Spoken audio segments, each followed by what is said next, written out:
10 for the Dragons. Ball will be at their own 25, and something that we've seen a lot this year from Steve Lockway's team is a fair catch. But let's get to our keys to the game. Our keys to the game are brought to you by BNS Sports, the keys to victory for a Dragons Nike and Under Armour partner. And Don, keys to the game, stop the run. If you're a Dragons defensively, you got to have momentum early on. And then, as we said earlier, win the turnover battle. Win the turnover battle, and yes, number one, Mankato has a tremendous run game, and that is their offense is predicated on the run. Dragons will have to stop that, and they want to get a quick start here on offense. First and 10 for Sinani, flips it on the near sideline to Colgrove. Colgrove gets to about the 27. He was popped out of bounds there on the stop for the Mavericks, and that is going to be a couple of yards to Sean Brooks in on the tackle.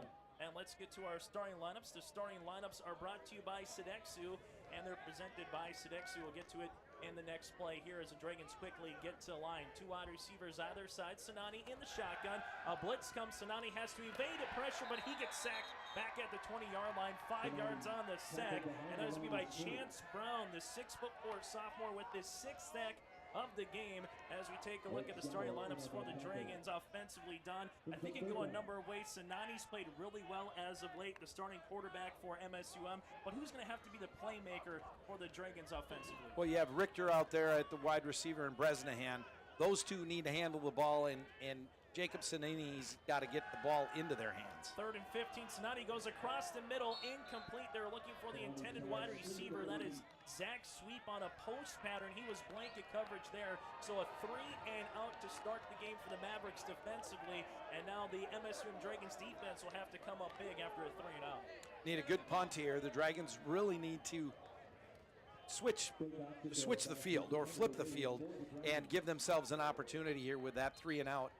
The Mavericks did what they wanted to do right out of the chutes. Defensively, they wanted to come out strong, put pressure on the young quarterback. Coming up is going to be Arnold for the punt return. The end over end kick by Oxendorf is going to go to the far sideline. Bounces at around the 42-yard line. And we'll see where the far official keeps marking it up the field past the 45. And he's going to be at the 44-yard line. So a 24-yard punt makes it 1st and 10 coming up here for Minnesota State Mankato. Let's take a look at the Mavs offensively here. And they're going to be led by two quarterbacks, Ryan Schlichty, who is a 6'1", 200-pound junior. He's got 5 touchdowns on the year, but we will see J.D. Ikawa as well. But I think the one guy you're going to circle is Shane Zylstra, the wide receiver for the Mavericks here offensively. Yeah, number 84 is a special player for this team. 1st down and 10, pitch play to Gunn, and Gunn is going to get met right at the line. Good knock that time by Jeff Steed, the 6'3" nose guard senior, gets in there defensively, makes a tackle right at the line, and that is going to be big, I think, in this game, Don. Going up against the Mavericks offensive line, they have to win the battle in the trenches here for the Dragons. And we were talking about it earlier that the size difference up front for the Mavericks, they average about 6'4" and about 300 pounds. Our defensive line, or the Dragons' defensive line, really needs to get off the ball quick. 2nd down and 10, shotgun formation. Schlichty's going to pop it to the flat pattern by Gunn. Gunn makes a man miss at the 40, gets north to south to about the 36-yard line. So 8 yards on the completion makes it 3rd down and 2. And I would probably say for head coach Todd Hoffner and this Mavs offense, probably in 4-down territory early on, but 3rd down and 2 coming up after a little wheel route that time to the running back. Dragons had an opportunity there as they had a good rush, but he checked down to the running back. We'll get to the Dragons defense starting lineups here after this play. Shotgun formation, trips to the right, handoff to Gunn, and Gunn is going to make a man miss. Then he gets the 1st down for 4 yards. 1st and 10 for Minnesota State Mankato, and they'll move the chains. Let's take a look at that Dragon defense, Don, and maybe something that stands out is Michael Strand will move over as Casey Paskey is held out today, so Blake Williams will make the start at free safety, and Vita moves down to linebacker spot, and Michael Strand is one of the leaders on this team from Barnesville with 28 tackles. And he's an excellent player, and he's played everywhere from corner to safety, now linebacker this year. He is a stalwart for the Dragons. 1st down and 10 for the Mavericks. Ball at the 33-yard line in the shotgun as Schlichty rolls near sideline, has some time to throw, fires, delivers right at the 25 to Zylstra, who tiptoes the sideline, and that is going to be a completion of 7 yards. Makes it 2nd down and 3 coming up for Minnesota State. Zylstra, what a great big target, too, at 6'5", 225 pounds. They say that he is faster, jumps higher, is stronger, and catches the ball better than his big brother Brandon, who's on the team with the Vikings. Under 12 minutes to play in the first quarter. Scoreless between Minnesota State and MSUM Moorhead. 2nd down and 3 coming up for the Mavs. Ball at the 25-yard line. Shotgun. Schlichte will keep it. Spins right into a Dragon at about the 24-yard line. Coming in on the tackle that time for MSUM is going to be Darius Wood-Steichen, the sophomore, who leads the team with 5 sacks on the season. So here we go again, Don. 3rd down and short for the Mavs offense. And the Dragons are just happy to be in this right now, 3rd and short. If they can get another stop on what we would probably see as a run play, as the Mavericks probably aren't going to put it in the air. One wide receiver either side, motion man across the formation, handoff, Gunn right up the middle. Gunn cuts back in, right to left, past the 20 to the 15, and he has the first down into the Dragons' red zone. 1st and 10 coming up for Minnesota State, as Jerry Ray, the corner, in on the tackle for the Dragons. There's the running back getting to that 2nd level, and the keys of the game we talked about for the Dragons, they needed to stop that run. Right now, they need to tighten it up, because that's what they're getting beat by right now, is that run right up the middle. Nate Gunn, a sophomore at 6'2", 220 pounds, junior. Play action. Schlichte looking for the long ball deep in the back of the end zone. It's going to be hauled in, and there's a flag. Is it a touchdown or incomplete? No signal yet, and they're going to give it 6. It's a touchdown for Minnesota State, and the Mavericks are on the board first. Man-to-man coverage, and the score comes, and that was to Arnold. Justin Arnold with the Dragon draped over him, gets the 14-yard touchdown, and the Mavericks now lead 6-0 with 10:29 left in the first quarter. So it's going to be a pass interference on the defense. Drosch, the referee, will come out and they'll decline it. What'd you see on that play, Don? The Mavericks wide receiver, the running back for the Mavs that released and went out on that pass pattern, had unbelievable hands as he was able to snatch that right from the back of the defensive back for the Dragons. Bernardsky will come on for the point after attempt. The holder is the aforementioned Arnold. High snap, the right-footed kick is good. And fortunate there for the Mavericks that they got the point after attempt off. So one opening drive for both teams, and it's the visitors, Minnesota State Mavericks, with the lead 7-0 with 10:29 here in the first quarter. This is Dragon Football on WDAY Extra. Update or download to the all-new MSUM Dragons app on iTunes and Google Play. The new app features customized following of only your favorite Dragons teams, incredible in-app live stats and media coverage, and our fired-up rewards program all in one easy-to-use app. Update your Dragons app, search MSUM in your app store, or visit msumdragons.com/app to download the new MSUM Dragons app today. Back here at Shields Field at Nemzik Stadium, the opening drive for Minnesota State University Mankato. Short field, they take advantage. They put up 7. The Dragons offense that time went 3 and out. So, Don, what's going to have to change on the second drive here for the Dragons to try to get something grinding against this Mavs D? Dragons need to have a great balance. They need to run and pass the ball, but they just need to move the chains at least 2 or 3 times. Bernardsky with a line drive kick, going to be caught there on a line, that time by Gerald Smith, the freshman defensive end from Boys Town, Nebraska. He saw the Mavs coming. He goes 2 yards and takes a right knee, going, Don, I don't want to get hit. Right? It wasn't a fair catch, but he just went right to a knee as those white jerseys were bearing down on him. Smart move, though. He's not a running back. He's not a wide receiver. The hands team, he's not part of that either. But there, he did a nice job of corralling that ball and setting it on. So first down at 31. 2 wide receivers either side. Sanani in the shotgun formation.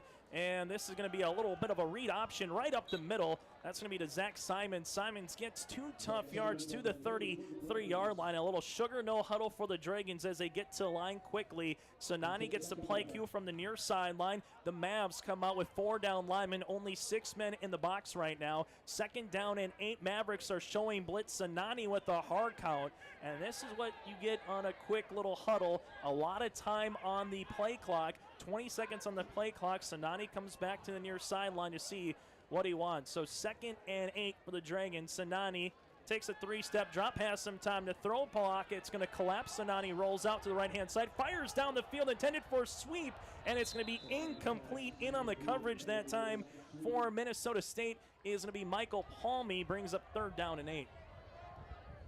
There, the offensive line for the Dragons did a nice job of giving Jacob Sanani some time, and then as he rolled out, he just couldn't connect with Zach Sweep down on the sideline. 3rd and 8 for MSUM. They're 0 for 1 so far on the day on 3rd down. Twins both to the right and left for the Dragons. 4 down linemen for the Mavericks. Minnesota State, they will rush 7. Coverage is going to be a backdoor pass to Richter. Richter was coming on a deep post pattern. Incomplete. In on the coverage that time to Sean Brooks for the Mavs. And back-to-back drives for a 3-and-out for the MSUM Dragons. There you had a great blitz put on by Michael Palm for the Mavericks. And Jacob Sanini had to release the ball just a little bit quicker than he wanted to. Threw that a little bit behind Jacob Richter. Oxendorf will come out for the punt. This is going to be a short punt again, and it takes a Maverick roll at the 50, rolls all the way to the 43-yard line. So this is just going to be a punt of about 11 yards. And here we go again, Minnesota State University. This is something that we talked about in our keys to the game, is the Dragons have to come out quick. However, it's been the Mavericks that have came out quick so far in this one. Well, and they've started with great field position now this second time. They started at the 44. Now they've got the ball at the 43. That's not good for the Dragons. They need to be better and flip the field. Nate Gunn will have it on a read option. Nice job by the Dragons defense that time in the tackle. One of those was Hunter Saul, the 6'3" sophomore for the Dragons. And we're going to see a little bit of a different quarterback every other drive for Minnesota State. If things are going well, you'll see the junior Ryan Schlichty, or you're going to see J.D. Ikawa, the sophomore at 6'1", 210 pounds. Now you might say Ikawa's the better runner, but he also has a gun, no pun intended, with Nate Gunn in the backfield. Right. 2nd down and make it 10. Tight end shift from left to right across the formation. Dragons show man coverage.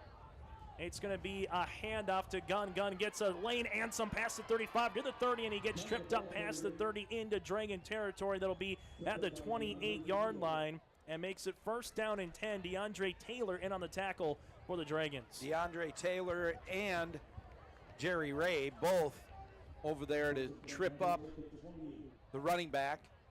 As you know, if they don't make that tackle chase, he's picking up another 15, 20 yards, potentially taking it to pay dirt. 1st down and 10 for Minnesota State. 2 wide receivers left, one to the right-hand side. Arnold, the motion man. It's a fumble on the play, but there's going to be a dead ball. And fortunate there for the Mavericks, because that could have been a turnover. Instead, it's going to be their first penalty of the game for 5 yards down. Yeah, and it was a legal procedure. They had 2 men in motion. I'm going to guess that's what he called it. 2 men in motion at the same time, and you can't do that, so it was a legal procedure. The Mavericks, head coached by Todd Hoffner, since they've joined the NSIC when the old NCC dissolved, 94 wins to 13 losses for the Mavericks in conference play. It's been quite a run so far. 1st down and 15, a little reverse this time. It's going to go to the right-hand side, and trying to evade out of a tackle was Taramina, Justin Taramina, the first time we've seen the sophomore, in good pursuit by the MSUM Dragons defensive line. One of those, the Valley City product, Jared Magnuson, in on the tackle. Yes, and a nice job by the Dragons to get some nice penetration on that play. Now, that play, you had a couple different fakes, and it was more of a short or a quick little cross buck, or whatever you want to call it, and it delay handoff to the deep eye guy, and it took too long to develop. 2nd down and 15. Ikawa going to keep it on the QB keeper. He gets back to the original line of scrimmage, then maybe a couple yards after. So it's going to be a 3rd down and 12 as Ikawa gets 3 yards on the rush. And here's a chance for the Dragons defense. We've said 3rd and 2, we've said 3rd and 3, but we haven't said 3rd and long. And now it's go time for the MSUM Dragons against this very physical Mavs offensive line. Yeah, and we saw the quickness of Ikawa, great feed. And Michael Strand did a nice job of getting that tackle. Otherwise, he might have jumped that thing for another 10 or 12 yards and a 1st down. Instead, now the Dragons have him 3rd and 12. J.D. Ikawa is 20 of 38 on the season, passing for 257 yards. Play action in the gun. Ikawa has time to throw, throws it down the middle of the field. Oh, what a connection. That's to Arnold, past the 15 to the 10, 20 yards on the pitch and catch. 1st and 10 coming up here for the Mavs, and they're going to mark it, it looks, 1st and goal at the 10. Great coverage by the Dragons, just a better throw by Ikawa. Yeah, Shad Vida had great coverage. It was that perfect throw. He threaded the needle, and his receiver did a great job of putting his hands on that thing. As that was a Midco, a replay as we saw there. 1st and goal. Ikawa goes under center, hand off to Gunn, cuts it back from left to right, breaks the tackle, and he tiptoes right into the end zone. Touchdown, Mavericks. Nate Gunn broke not 1 but 2, and then got to the 5, stretched it to the left, and he rolled in for the Mavs' 2nd touchdown of the game, and it's the number 1 ranked team, 13-0 right now with 6:03 left in the 1st quarter. Not the starts the Dragons wanted to see.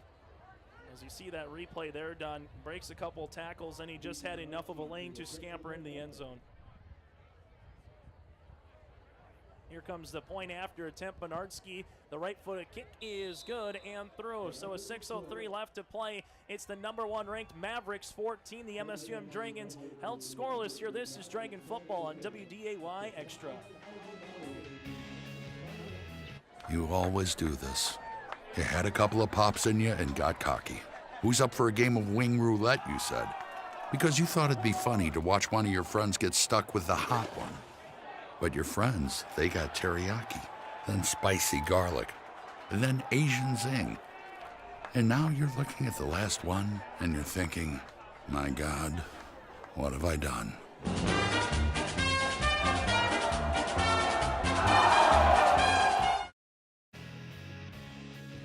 So Minnesota State University Moorhead back-to-back short field drives that they've taken advantage of. Don, and what's some things that stand out to you as we take a look at the stats here this afternoon? Well, we knew that Gunn was a good running back, and at 6'2", 220 pounds, we needed to, or the Dragons needed to make sure that they got a stop and were diligent on stopping the run. Right now, they haven't done that. The Mavericks have had their way basically running the ball. And this is going to be a 3-hopper that's going to be retrieved at the 27-yard line. The up man that time for the Dragons gets it to about the 35-yard line on the return. So I'll make it 1st down and 10 coming up here for the MSUM Dragons. Decent field position again. Ball's going to be at the 33-yard line here for MSUM. Well, great field position to start on offense. Just don't like it being 4 down 14 points. You know, it's that's a little disheartening right here in the first quarter, but they need to put something together. The Dragons do put something together, move the chains, pick up a couple 1st downs, give themselves some confidence. Handoff's going to go right up the middle of Zach Simons as the right guard that time in Belial powers his way through for a pull. So 3 yards on the rush makes it 2nd down and 7. Clock moving under 6 minutes here in the 1st quarter. 2 wide receivers either side. Sanani in the shotgun trying to get a hard count and read this Mavericks defense. Mavs with 4 down linemen. They are led by, again, Chance Bowen, who has 6 sacks on the season, only a sophomore at 6'4". Low snap. Sanani retrieves it, fires, throws, has a man wide open at the 50-yard line. That's Jake Richter, the 6'4" sophomore. And for the first time today, the Dragons are in Minnesota State territory. And that was a great route run by Richter. It was also a really nice job by the Dragon offensive line to give Jacob Sanini the time that he needed to make his progressions across and pick out the wide receiver. And Richter was able to step away and get out of coverage and be a wide open target. We have an injured player on the field. That's Dustin Weeks, the 6'4" sophomore from Daring, North Dakota at 295 pounds as he's being attended to. Let's take a look at some of the numbers in this game down so far. What stands out again? Short field position here for the Mavericks. They only have 91 yards of total offense, but they've taken advantage so far of that short field position. Well, and they've had 2 scoring drives, 7 plays and 44 yards and 6 plays and 42 yards, taking it to pay dirt both times. But the big thing that is showing right now is 9 rushes attempts for 42 yards, one touchdown. Then you have Ryan Schlichty, 3 for 3, 29 yards, 1 touchdown, and a 14-yarder is his long of the day. But gives the Mavs a 14-0 lead. And right now, Dustin Weeks being helped off by the training staff here. Hopefully, we can see him back on the field if you're a Dragon fan. And speaking of Dragon fans, Matt Buss has been serving the Fargo-Moorhead area since 1974, and new from Matt Buss is Link FM. It's the fun, fast, and free way to get around downtown. For more information, go to mattbus.com. That's mattbus.com. And try it today. Go green. Ride Matt Buss. So after the injury timeout, 1st and 10 for the Dragons. Ball at the Mavericks' 49-yard line. Quick pitch and catch to guess who again? Richter on a little 5-yard out makes it 1st down. And now the best play we've seen on 1st down for the Dragons of 5 yards as they quickly get to line. You have Keyshawn Davis on the coverage out there, but Richter just making short work of that as he is able to get himself enough separation to make that grab. 2nd down and 4 for the Dragons. Ball spotted at the 43. 2 wide receivers on either side. Jacob Sinani, the 6'3", 197-pound sophomore in at quarterback for MSUM. Motioning left to right is Simons. It's going to be a read option to Simons. Has some daylight. Past the 40. Has the 1st down, and he gets tripped up past the 35-yard line. For the first time this afternoon, we've seen the Dragons' running game get into the 2nd level. The tackle that time came by the man of Parrish Marrow, a 5'10", 185-pound junior. 1st and 10 Dragons. Very nice job up front on that little delay. It looked almost like a draw, but it was just a slight delay and more of a zone blocking up front. So the offensive lineman did a great job. Sinani's going to get pressured. Ball comes up. The pressure that time was by Schaefer, and it's recovered by Minnesota State Mankato. So it's going to be a turnover after the Dragons were having one of their better offensive drives of the game as Schaefer came around on the right edge. As we take a look at the replay here, got around the corner, and then Johnny on the spot was Chance Bowman for the fumble recovery, and 1st and 10 now for Minnesota State Mankato. A little sideline on Chance Bowen. I got to talk with the young man a little bit earlier today before the game. His father is a Hall of Famer basketball player for the Dragons. So his dad was up here 1972. He was done playing ball and was inducted in 1998, I believe, into the Dragon Hall of Fame. So Chance got to see his dad's picture up on the wall. And this is going to be a deep pass by Schlichty to Zylstra, who hops into the end zone. Touchdown, Mavericks. It's 59 yards, one play after the turnover, and the Mavs are having their way today on this Saturday afternoon. Now up 20-0 over the Dragons with 4:08 left to play in this 1st quarter. And let's take a look at the replay as Schlichty had all time to throw man coverage, and Zylstra just beat his man down the sideline. That's right. All he did was run right by DeAndre Taylor. And Taylor is no slouch. He's a very, very good corner. Zylstra just showing his prowess and his strength at his size. 6'5", 220 pounds. Really big target. That time he showed his speed. Bernardsky puts the point after attempt through with 4:07 left to play in the opening quarter. It's the top-ranked Minnesota State Mavericks 21. The MSUM Dragons held scoreless. This is Dragon Football on WDAY Extra. It's a new stay at the Courtyard by Marriott, located just minutes from downtown Fargo, local colleges, shopping centers, and several restaurants. The Courtyard features a 24-hour fitness center, 24-hour on-site Starbucks, and our bistro restaurant and lounge open for breakfast and dinner daily. Relax in one of our 2 indoor swimming pools and hot tub. The comfort your family needs close to all the action at the Courtyard by Marriott. Visit our website or call 218-284-1000. That's 218-284-1000. Well, if you're Steve Lockway and the MSUM Dragons right now, the first punch has been thrown by the Mavericks. You find yourself down on the mat. Now how can you respond against a very good team? The Mavericks, everybody was wondering, might they overlook MSUM with what they have coming up on the schedule? Last week they got down early to St. Cloud State in the 1st quarter. It was 3-0, but then they took advantage of the 2nd quarter and really came out and played well. And right now the Mavericks are showing you the reason why they're the number 1 ranked team. As here's the kick by Bernardsky. It's a 3-hopper to sweep down the near sideline, who picks it up at the 15 and gets pushed out of bounds at the 23. Don, let's go to the previous possession for MSUM. Why did they have better opportunities that drive to move the ball down the field before the turnover? It was good balance on the pass plays. They were isolating and had 2 options. They were finding Richter as Richter was making himself available to Sanani. And then their run game up front, the offensive line for the Dragons were doing a great job.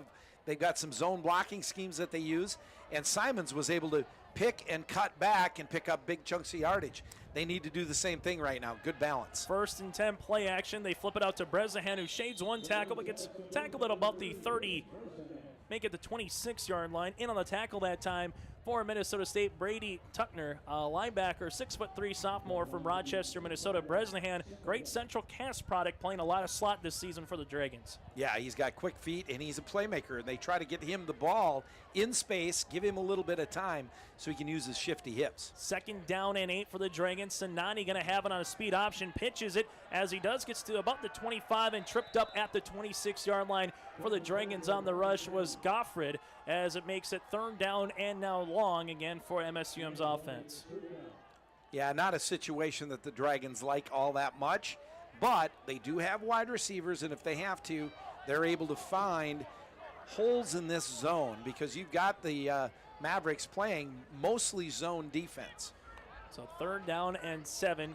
2 wide receivers either side again. Shotgun formation for Sanani. The Mavericks will see if they blitz. They've shown pressure so far this afternoon, and they are going to bring 6. Sanani, time to throw down the pocket, collapses, tries to evade one sack, but he cannot. He is hog-tied down back at the 20-yard line, and it's the 2nd time today where the Mavericks have gotten home for a sack, and all of a sudden it's a 3-and-out for the Dragon offense as we take a look at the replay. And we'll see Zach Robertson make this sack. The junior linebacker for the Mavericks. He was one of the blitzing linebackers, and he was able to find a crease and get his hands around the hips of Jacob Sanani. Oxendorf will come on for the punt as Arnold stands back at his own 42. Clean snap. Here's the right-footed kick, the best kick we've seen from Oxendorf. Arnold is going to fair catch it at the 47-yard line. And with 2:15 left to play in the first quarter, it's Minnesota State Mankato. The Mavericks 21, Minnesota State University Moorhead. The Dragons held scoreless. So far, 150 yards of total offense for the Mavericks compared to 19 for MSUM. And the Dragons, this is with a couple of sacks, -7 on the rushing yards. And that is something that is disheartening because the Dragons' offense is predicated on being able to run the ball and to throw the ball, and there's usually a pretty good balance between the two. Ikawa comes in, gets out of one tackler, tries to keep the pile moving, but then he's going to get stood up. Nice job that time defensively for the Dragons. Coming in to finish him off was a Shad Vida. It's going to be 2 yards on the loss as Ikawa was handling the read option. Makes it now 2nd down and 12 coming up for the Mavericks. And Hunter Saul was the one that chased him out of there and kind of spun him around. Didn't get the sack on him, but was able to slow things down so that his defensive front could make the tackle. Handoff to Gunn. Gunn goes right between the tackles, gets to about midfield for 4 yards on the rush. There is a late flag coming from the far referee, so hold the phone. It will be 3rd down and 8, barring the penalty coming up here, either against the Mavericks or against the Dragons. Yeah, and I'm not sure what happened in that melee. There was a big pileup of players, but grabbing the face mask. It'll be a personal foul, face mask on the Dragons, so mark it 15 yards after the end of the run, and on top of that, Don, it's going to be a 1st down for the Mavericks. So one of the things against Minnesota State, try to limit the penalties and try to limit the turnovers. So far, it hasn't been done in this first quarter if you're a Dragon fan. No, you're right, and they've committed a fumble and now a big penalty. So, yeah, 2 things that you want to stay away from this high-powered offense. 1st down and 10, Nate Gunn on the run, gets to the 30-yard line, and he gets about 2 or 3 Dragons before he has to get tackled down the ground. Nate Gunn in this game has done a nice job of finding the seam and able to take that little inch, Don, and as you hear in football, if you give someone an inch, they can take a yard, and Gunn gets more than a yard when he gets that inch. Oh, that's for sure, and he picks him up and puts him down really well, and 6'2", 220, I said that a little bit earlier. He is a big load, If he gets by that first line of defense, he makes the second level. He's a hard guy to bring down. 2nd and 3, read option. Gunn gets it again. Nice tackle coming through on the blitz that time. On the little bit of a delay was Hunter Saul. The aforementioned Saul comes in, able to wrap Gunn up, makes it 3rd down and short. 3rd and about a half yard coming up here for the Mavs offensively. That's that quickness up front. The defensive line for the Dragons does have that capability. They just need to not guess, but make their reads and make the plays. And that time Hunter Saul is able to make his right read, beat his guy, and he's able to wrap him up, stop him for a short gain. 3rd down and 1. Motion left to right for both tight ends. Aro comes in, and there's going to be a flank here. It looks like we're going to have a false start against the Mavericks offensively. That's about the only thing they've done wrong in this game. There's been a couple early procedure penalties. Makes it 3rd down and 6 with 11 seconds left to play here in the first quarter. Here you go. It's the same thing. They had 2 men in motion. Illegal procedure on that. You cannot do that. They had one guy that was moving already in motion and another one stepped back from the line of scrimmage. So both times they've done the same thing. And that's going to be the final play of the quarter. So we'll have a 3rd down and 6 coming up for Minnesota State University after 1 quarter play from Shields Field at Nemzik Stadium. It's the visiting Mavericks 21, the hometown Dragons 0. You're watching Dragon football here on WDAY Extra. This is Dragons Live. Well, it finally happened, Zachary. Somebody burned down my she shed. Nobody burned down your she shed, Cheryl. Well, my she shed's on fire. The she shed was struck by lightning. Zachary, is my she shed covered by State Farm? Your she shed's covered, Cheryl. You hear that, Victor? I'm getting a new she shed. She shed? Mm-hmm. That's wonderful news. Go with the one that's here to help life go right. State Farm. Call State Farm agent Dave Eggers at 218-233-1334 today. Hey fans, MSUM is proud to have Sodexo as its dining services partner. Convenience, flexibility, and a value are built into each dining plan. Visit mnstate.sodexomyway.com for all meal plan options. And thank you to our proud partner, Sodexo. And I gotta say, one of the things is being a former MSUM Dragon, they treat you right, and I got a lot of pizza, subs, salad, a lot of food that could go a long way, Don, in that one. I'll tell you what, Kesey Commons is a great place. All my playing days, I was on the food plan. I loved it. 3rd down and 6. Ikawa getting pressure, finds a man across the middle, incomplete to Trevor Nissen, the 6'4", 265-pound senior, and then we're going to have a delay penalty on Nissen as well as he pushed a Dragon down to the field at the 20-yard line, so it'll be incomplete. But what this does is possibly puts the Mavericks at a 4-down territory. Instead, if it's incomplete plus the 15 yards, it'll go back to about the 46-yard line here. And here comes the play.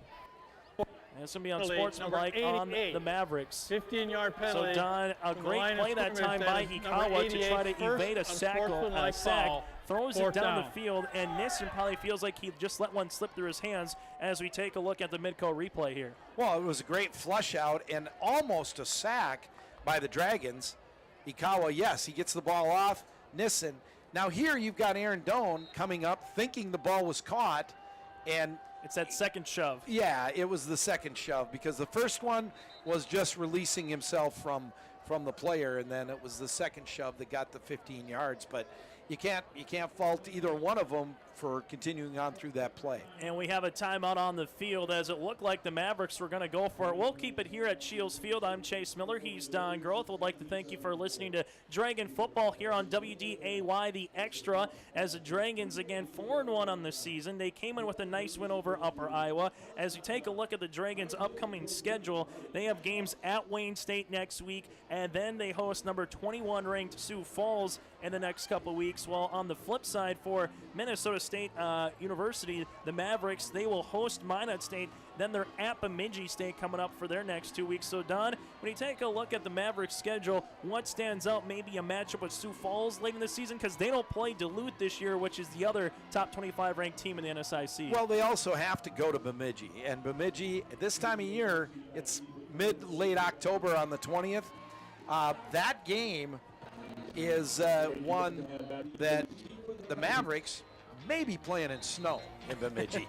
Now that changes the whole ball game up there. In Bemidji, they're tough. They're a tough squad also.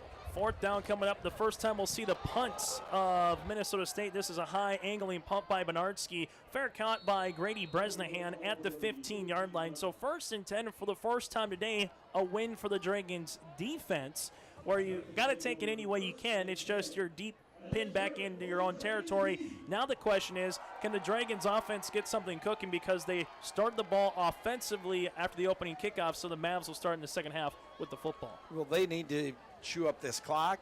They need to get first down after first down. The Dragons need to find positivity right now in their offensive game.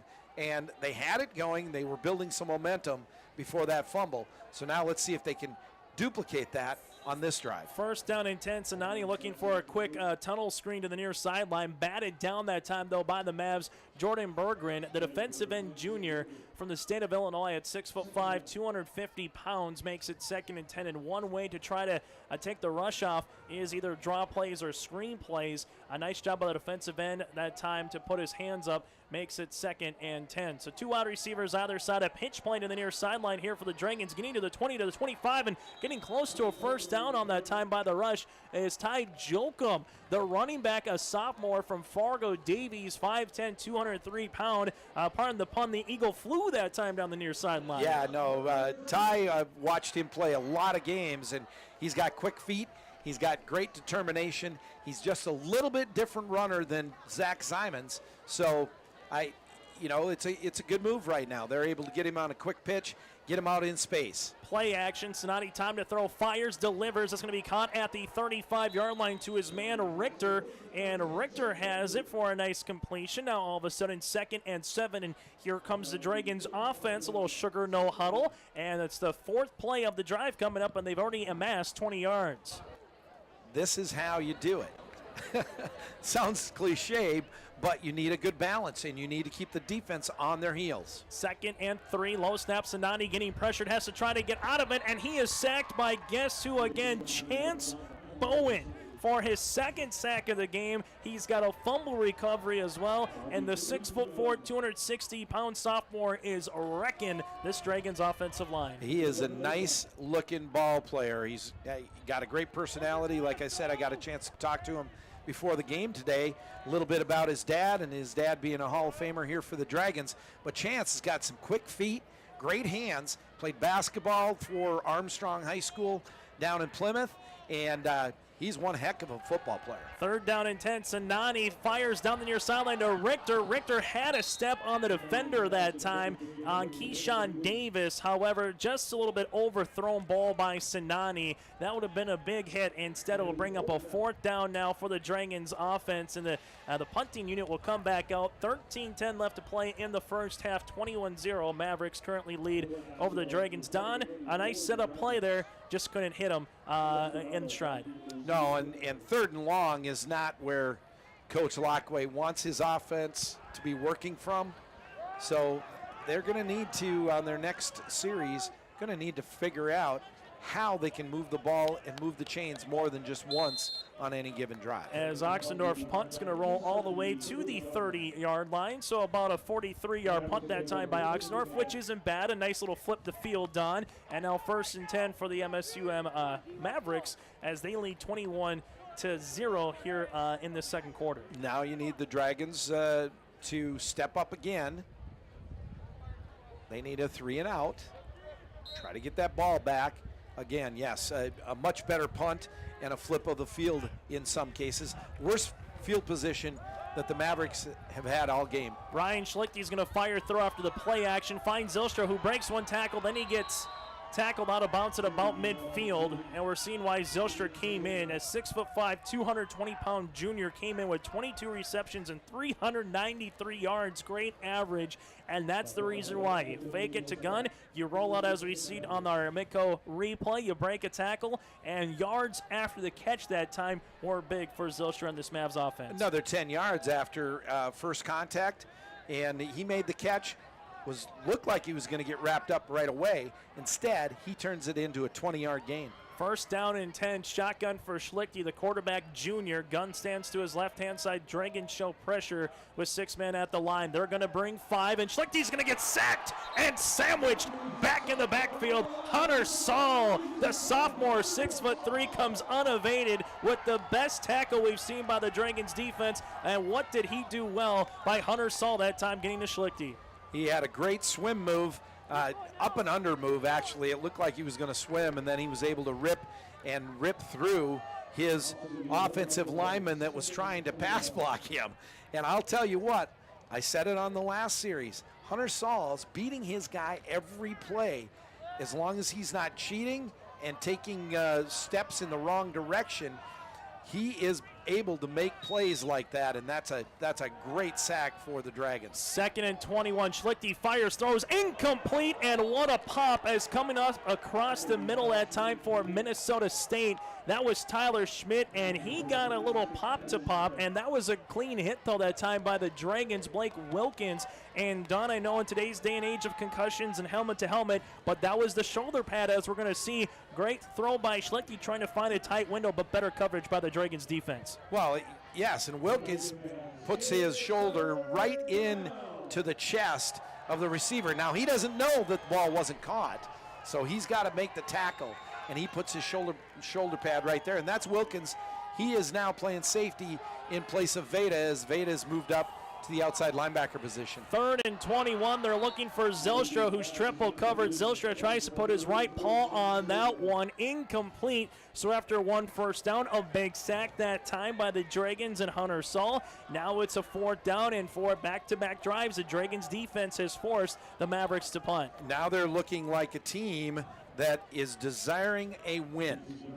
And if it's for nothing else but to win this quarter, you have to have little buildings, little wins to get to big wins. Yes, they're down 21-0, but the offense could get on track here as long as the defense is doing their job right now. As Bernardski's kick's going to go over the 10 and takes a roll that time, as Tiger Woods would be trying to maybe chip one onto the green, and it hits the 5 and rolls all the way to the 2.5-yard line. So what a punt that time by Bernardski, and that is going to be well over 50 yards, 57 yards on the punt. And now the Dragons offense again, Don, sounds kind of like a broken record, but deep into the shadow of their own end zone here, as they got some fans in that end zone with the Buffalo Wild Wings garden, but however, not the starting field position you like if you're a Dragon fan. Well, no, your back's against the wall, but it's been against the wall all day.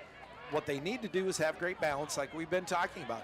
Be able to run the ball, be able to pass the ball, and be able to move it out quickly, and not scramble around, but make the connections quick that they need to make.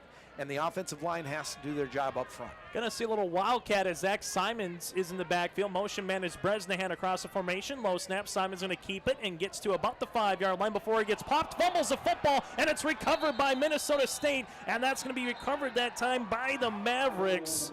And it's gonna be a turnover. And here comes the Mavs as Jack Curtis, the cornerback, Johnny on the spot.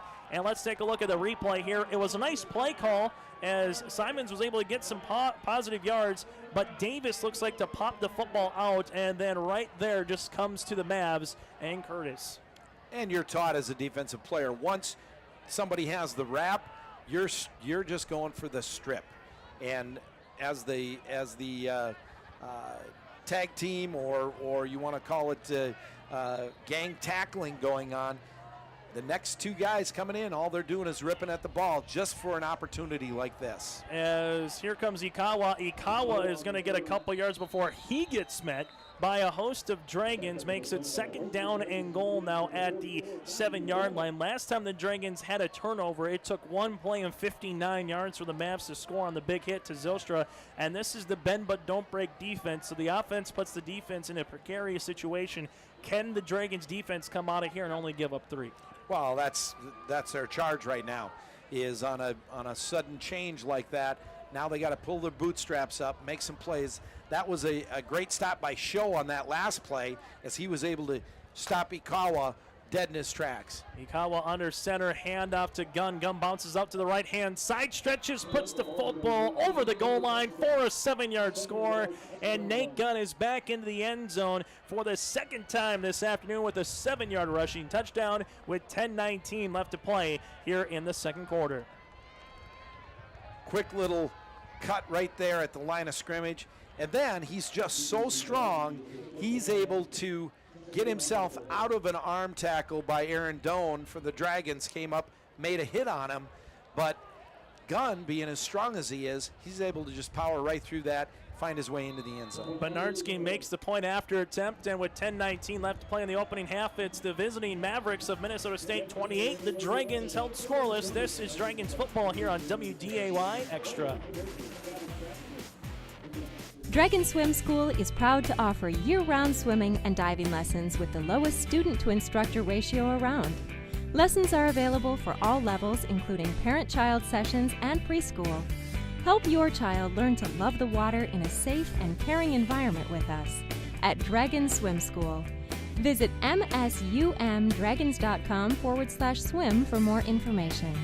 That's msumdragons.com/swim. Hey fans, anytime you come to Shields Field and Emsick Stadium, you got to be lookout for that fan cam. There's the Gate City Bank My School Spirit fan cam. Thanks to Gate City Bank. Ask for a Dragons debit card today, and they'll make a donation directly to the MSUM scholarships. Nice crowd, good as we've seen college student section here. The garden is full, Don, on a chilly but nice for Midwesterns, that is, Saturday afternoon. Well, and it's great, and it's not very often you get to see the #1 team in the country come and play your hometown team, and today the Dragons get to witness this and be a part of playing the #1 team in the country, to see right where they're at. They are, it is 28-0, but it isn't that far removed, and these two teams are not that far apart. The Dragons have fumbled twice, short fields. They haven't done things to keep the ball in an offensive rhythm. So, there's a lot of game left here. After Luke Williams' short pooch kick, it'll be 1st down and 10 coming up for the Dragons. Ball out there on 39-yard line. Great starting field position here today for the Dragons. Their best one on this one so far. This is going to be a pitch play out to the far sideline. Again, MSUM going with Jokum, the freshman from Fargo Davies, the former Eagle, trying to bounce it out. They had a 10-yard rush last drive on that time. Better drive time by the Mavericks there to go to the near sideline and push Jokum out of bounds for about a no-yard gain. He's got quick feet. Like I said earlier, he is one of those that can get out on the perimeter, and if he can find open room, he does have some speed. 2nd and 10, Jokum handoff right up the middle, and he is going to get stood up past the 40 to about the 40.5-yard line for about 2 yards on the rush. Nice job by the middle interior defense for this Mavericks D as they continue to try to put some pressure on this Dragons. And some of those, Alex Gettle, the former defensive player of the week, is one of those in on the tackle. We haven't mentioned Cade Johnson yet too much today, but really the interior of this Mavs defense has been quite impressive. And they are solid, and they've been doing it all year. Their defensive rankings are right up there when it comes to the conference. 3rd down and 8 for the Dragons. Sinani has to evade pressure as man-to-man coverage, so Sinani will say thank you, runs for the 1st down and some into Mavericks territory. That's going to be 12 yards on the run.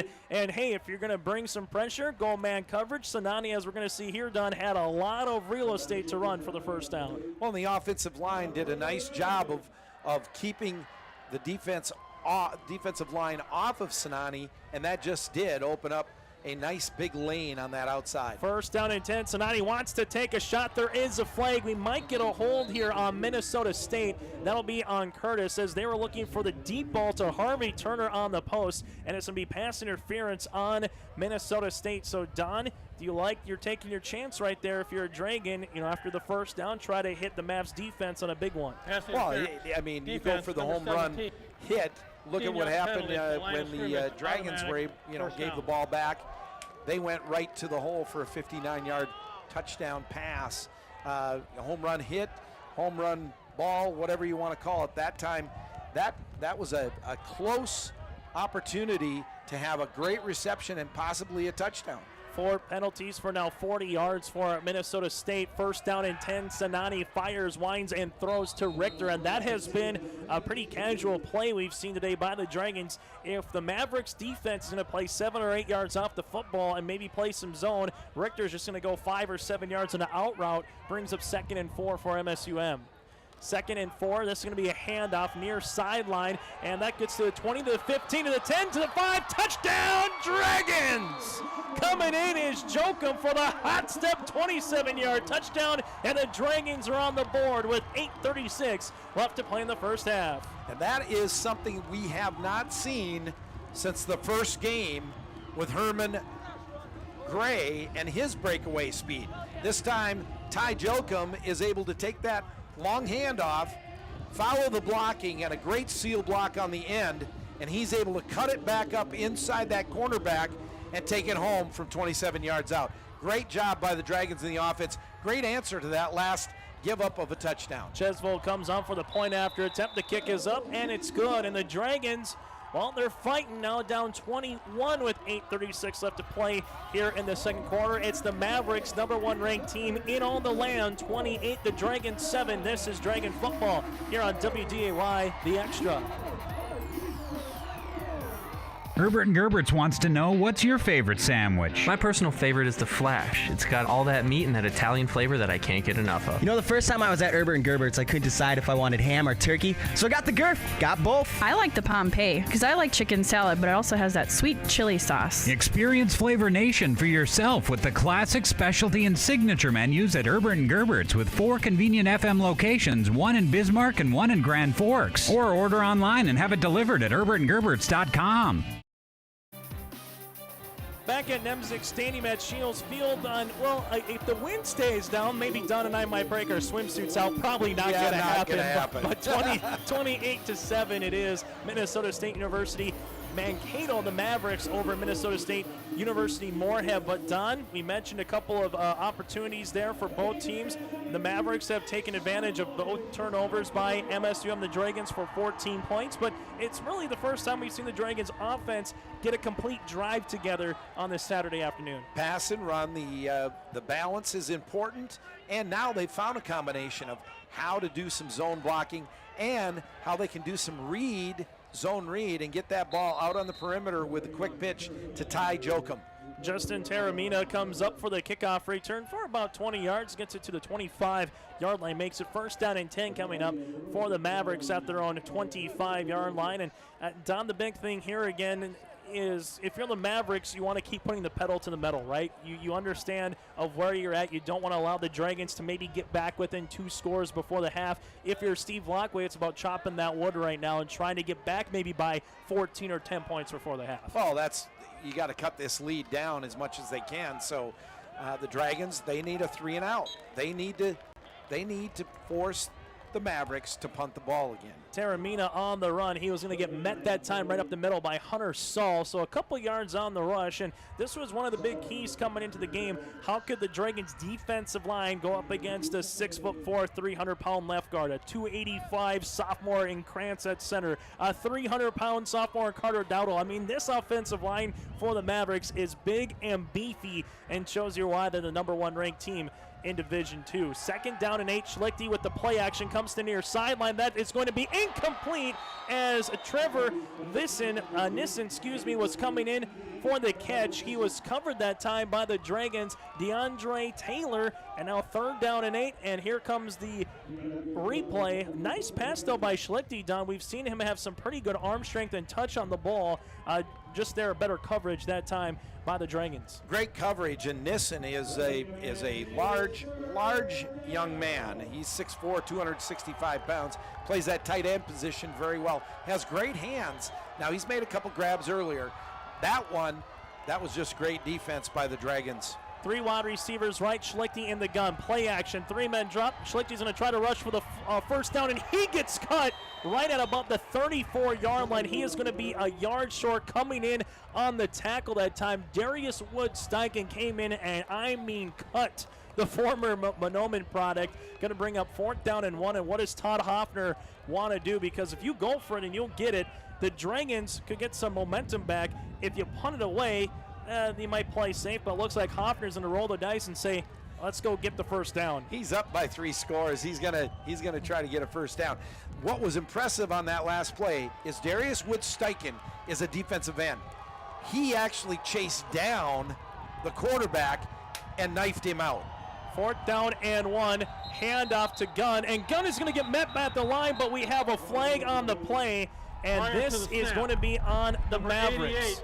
And this is going to be on Mankato. So, Don, I've said it once or twice before, there's been a play where maybe it wouldn't have been on the better half of the Dragons defense because they made a stop or they had a fumble recovery, but for the Mavericks offense, probably a good thing because that one would have been a turnover on downs. Now you can punt the football away. Oh, exactly, and they're fortunate that they had another procedure call because they did lose 3 yards on that last play. Bernardsky comes in for the right-footed kick. This is end over and going to bounce at the 35-yard line and take a Maverick roll past the 30 to about the 29-yard line. But with 6:30 now, 6 left to play in the first half, it's 28-7.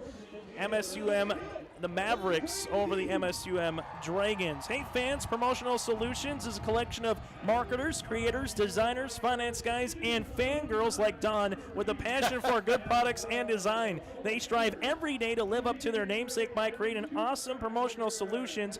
Visit Promotional Solutions for all of your promo product, apparel, and marketing needs today at promotingus.com. There you go. Great job by the Dragons. 3 and out, exactly what was needed. Now they need to put together a positive drive. 1st down and 10, Sinani, ample time to throw. Now he's going to come to the near sideline. Fires, finds a man wide open. That's Harvey Turner at the 40 to the 35, and it's a 1st and 10 MSUM. 40 yards on the pitch and catch, and here come the Dragons, and this is the MO. They found themselves down early, 28-0, but now they're trying to dig out of that hole. Now let's watch this wide receiver as he found an open hole in this zone. He just stepped away from the coverage, and they forgot all about him as he walked down on the sideline. 1st down and 10, Dragons at the Mavericks 35 shotgun. Sinani has to step up in the pocket, flips the pass to Brezahan at the 30 to the 25, who spins, and he gets tackled down at the 23-yard line. Kind of a Brett Favre-esque pass that time.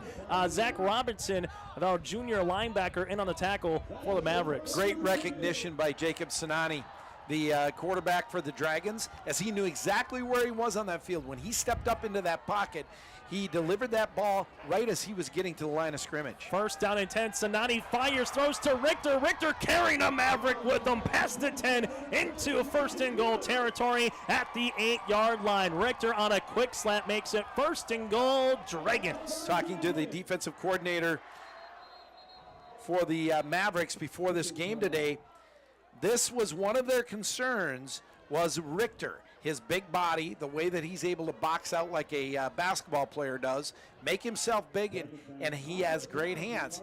May not be all that fast, but he doesn't have to be because he's able to get position and make the catch. So great job by the Dragons, and they are driving the ball and doing exactly what they needed to do when they got the ball back. Tyshawn Brooks is the injured Maverick down at the 8-yard line. He's a 5'11", 175-pound sophomore as he is just getting looked at. Might have got his ankle rolled up here. And Don, you're a former player. Would you rather play in 85, 90-degree heat, or would you rather play in the cold? Because either way, there's pros and cons, right? If you get hit on a dead leg, or maybe there's an ankle that gets rolled up, maybe you'd rather play in the heat to keep that thing warm. But on a day like today, if you get rolled up, it might be hard to re-warm part of your body to kind of say, hey, let's get giddy up and go and start playing again. Right. Well, Chase, honestly, the weather, not a factor? Never cared. Okay.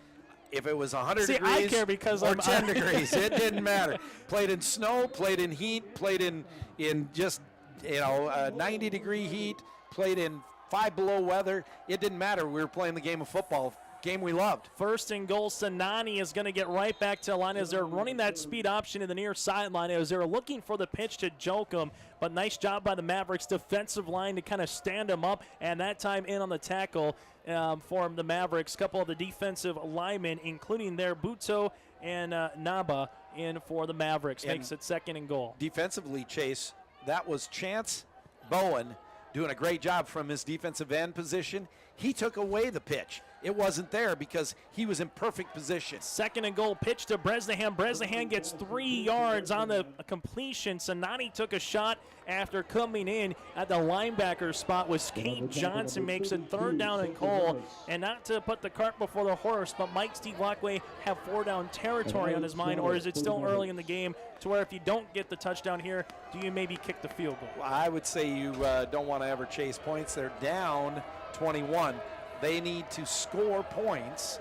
So in my book, it's the first half. If you get stopped here on 3rd down, you need to kick the field goal. He does have confidence in kicker Joe Chesvold. 2 wide receivers, other side has a man wide open. It's a one-hopper.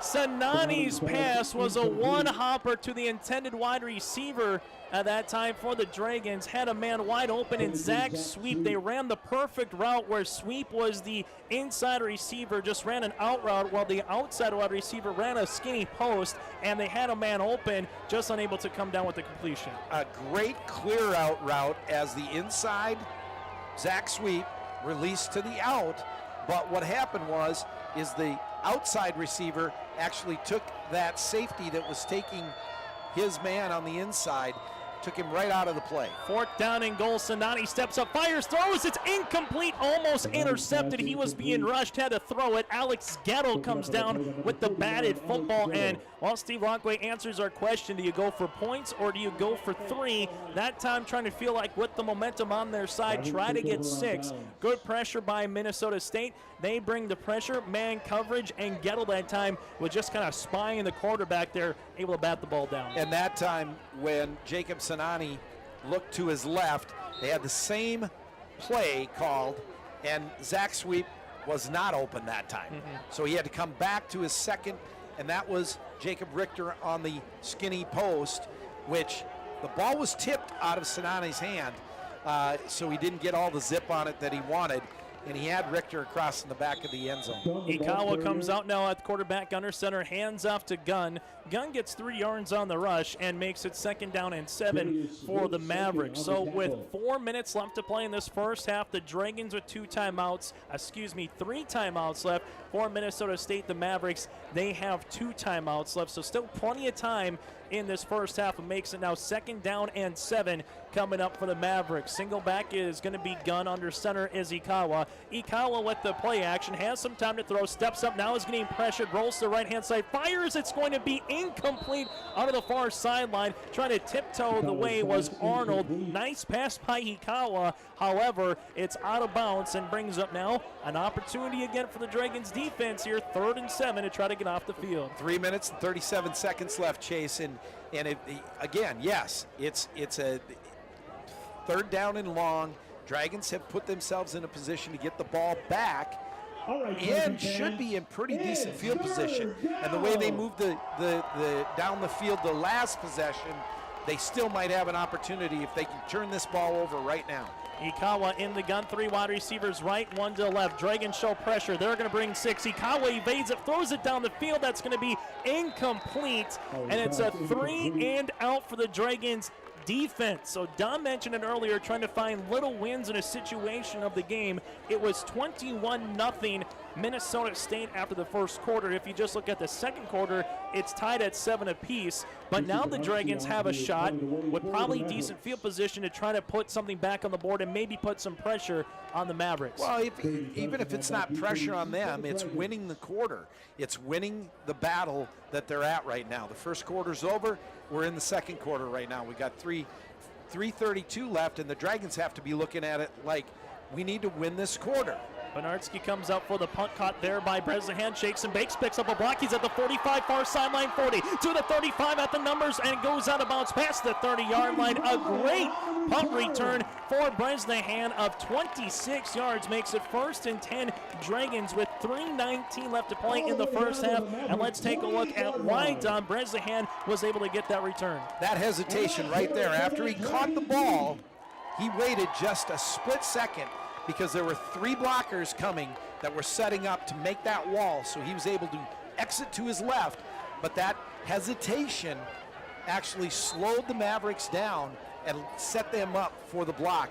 and the great return. Nice job by Brady and the return team. Sinani comes out, gonna fire throw. They're looking for Richter again on a 7-yard out. That time Sinani overthrows Richter, makes it 2nd down and 10. Taking a look at some of the numbers in this one, you would say total offense, 150 yards for the Mavericks, 150 yards for the Dragons. But the big stat that stands out, penalties for Minnesota State, but turnovers on the Dragons. Yeah, yes.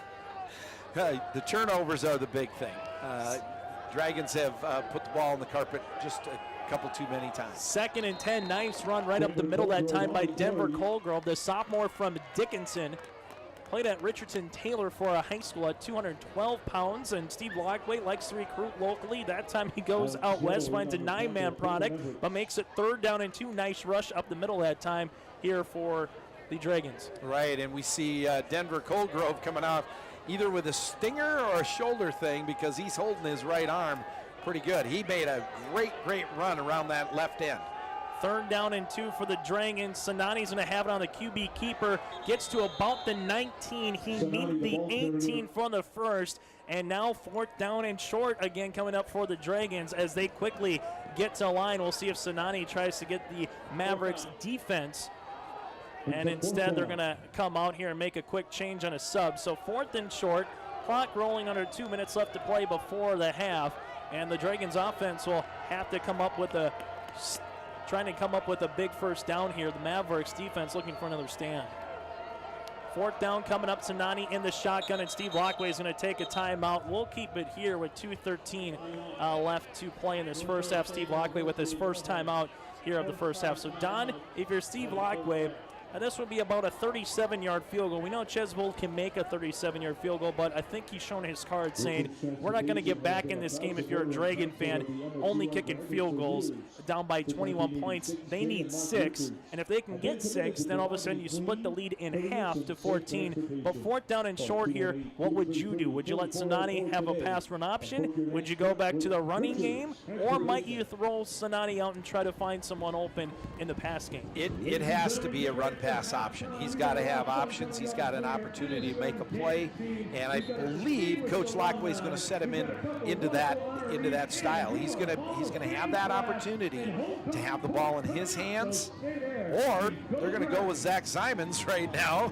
They just showed their hand. They're going to go Wildcat, and now you have to remember that Zach Simons was recruited here as a quarterback. He does have a strong arm. He's playing a running back position and does a fine job of it. 4th down, Simons has it past the 15 to the 10-5, touchdown, Dragons! Simons goes 20 yards after the timeout, and just like that, it's a 13-0 run for MSUM as they now lead 28-13. The Mavericks lead, but here comes the knocking Dragons, and it was the Wildcat. Don Groth called it, made a man miss Don, and he was able to get into the land of 6. Well, by the time he got touched, he'd already gotten the first down, so everything else was gravy after that, and the 6 points are even better. Great job by Zach Simons and the Dragons offensive line up front. That fake to Bresnahan coming across on the jet sweep just held those linebackers and held that defensive end. Now I'm going to bring up Bowen's name, but the defensive end for the Mavericks had to hold his ground after he faked to Bresnahan on that jet sweep. Chesvold comes in for the point after attempt, and now with 2:07 left to play before the half, the Dragon sideline comes alive, down by 14. This is Dragon football here on WDAY The Extra. With everything that happens in a day, it's nice to have options. That's why we're making it easier for you to get news that fits your schedule. WDAY WDAZ News, first on at 4. Working hard to bring you more breaking news throughout the region and weather that will impact your area, all at a time that works for you. The first in the region, your trusted team, keeping you informed when you need to know most. WDAY WDAZ News, first on at 4. Back at Shields Field here in Moorhead, and after the turnover by MSUM by Simons on the fumble, it was 28-0 Minnesota State Mankato with 10:19 left to play in the first half. Since then, it's a 14-0 run by the Dragons as Chesvold boots this one and gets the nice hop into the end zone. So 1st and 10 for the Mavericks with 2:07 left to play here in this first half. Don, let's flip it from a Steve Lockway head coach now to Todd Hoffner as the head coach. How aggressive are you knowing that you have a 14-point lead? The Mavericks played a great and phenomenal first quarter of play. The second quarter hasn't been as crisp or sharp. How aggressive do you get here bringing Schlichte back out at your quarterback spot? Well, I think you're going to see the first two plays here are going to be running plays, and there's 2 minutes left, and they're going to try to just manage the ball and get to halftime. Unless something breaks open, and we see it right there in the first play. Schlichte will have it on a QB keeper. Gets about 5 yards, but a healthy 5 yards. So a sugar no huddle here by the Mavericks as they have one wide receiver to the right-hand side, twins to the near sideline, gun in the backfield. Schlichte at the quarterback. Dragons with 4 down linemen. Clean snap, 4 rush for the Dragons. Schlichte going to fire throw to Arnold. Makes a man miss at the 32, and he's going to get tripped up at about the 34 inbounds. The tackle that time coming by MSUM's for the Dragons. That is going to be DeAndre Taylor. Makes it 3rd down and 2 with 1:25 and counting here in the first half. 3rd and short here for the Mavericks. 2 wide receivers right, 1 to the left-hand side. Schlichte back in the shotgun formation. Dragons show blitz. They're going to bring 6. Schlichte with the pump fake comes near sideline to Zylstra, and Zylstra put on a move on DeAndre Taylor and gets out of bounds for the Maverick. 1st down. He shows his wide receiver prowess right here. Watch how he separates himself from DeAndre Taylor.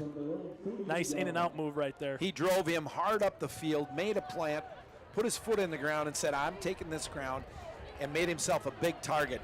And, you know, you learn things like that the older you get, and this kid is young and doing those types of things. 1st down and 10, ball at their own 38 for the Mavericks. Shotgun, Schlichte looking for the deep ball. That is going to be incomplete as Zylstra ran just a hitch, not a hitch and go. The Dragons had the better chance that time in the corner of Jerry Ray to come down with the interception. Ball goes out of bounds. Clock will stop, but you can see Schlichte has some faith in Zylstra throwing those deep balls. We've already seen it once this afternoon. That time just a miscommunication. Well, they like to think that if it ends up to be a 50-50 ball, Zylstra is going to come down with it. They also see the same thing with Nissen. They say if they're 50-50 balls, and there's going to be at least 4 or 5 of those a game, that they're going to come down with those versus defense. 2nd and 10. Schlichte's going to get met right in the lane and tripped up right at the line of scrimmage. Great job defensively by Michael Strand. The Barnesville product delivers the hit. Michael Strand moving from his safety position this year up to outside linebacker position. Just a student of the game. Reads things very well, is a leader on this defense. Great job by Strand for the Dragons. 3rd down and 11. Schlichte, time to throw. Airmails it down the far sideline. Has a man in Zylstra, and it's going to be caught at the 22-yard line. Zylstra, 1st down and 10. What a bomb, what a throw. And now the Mavericks are in business with 32 seconds left before the first half. What a bomb to Zylstra. One-handed. He brought that in with just his right hand. He didn't bring up his left hand because he would have had to push off on the defensive back to get his hand up there to try to catch the ball. He cradled that thing with just his right hand. As they come and make a pass as they were looking for a Nissen down the middle. There is a flag in the secondary at the 8-yard line.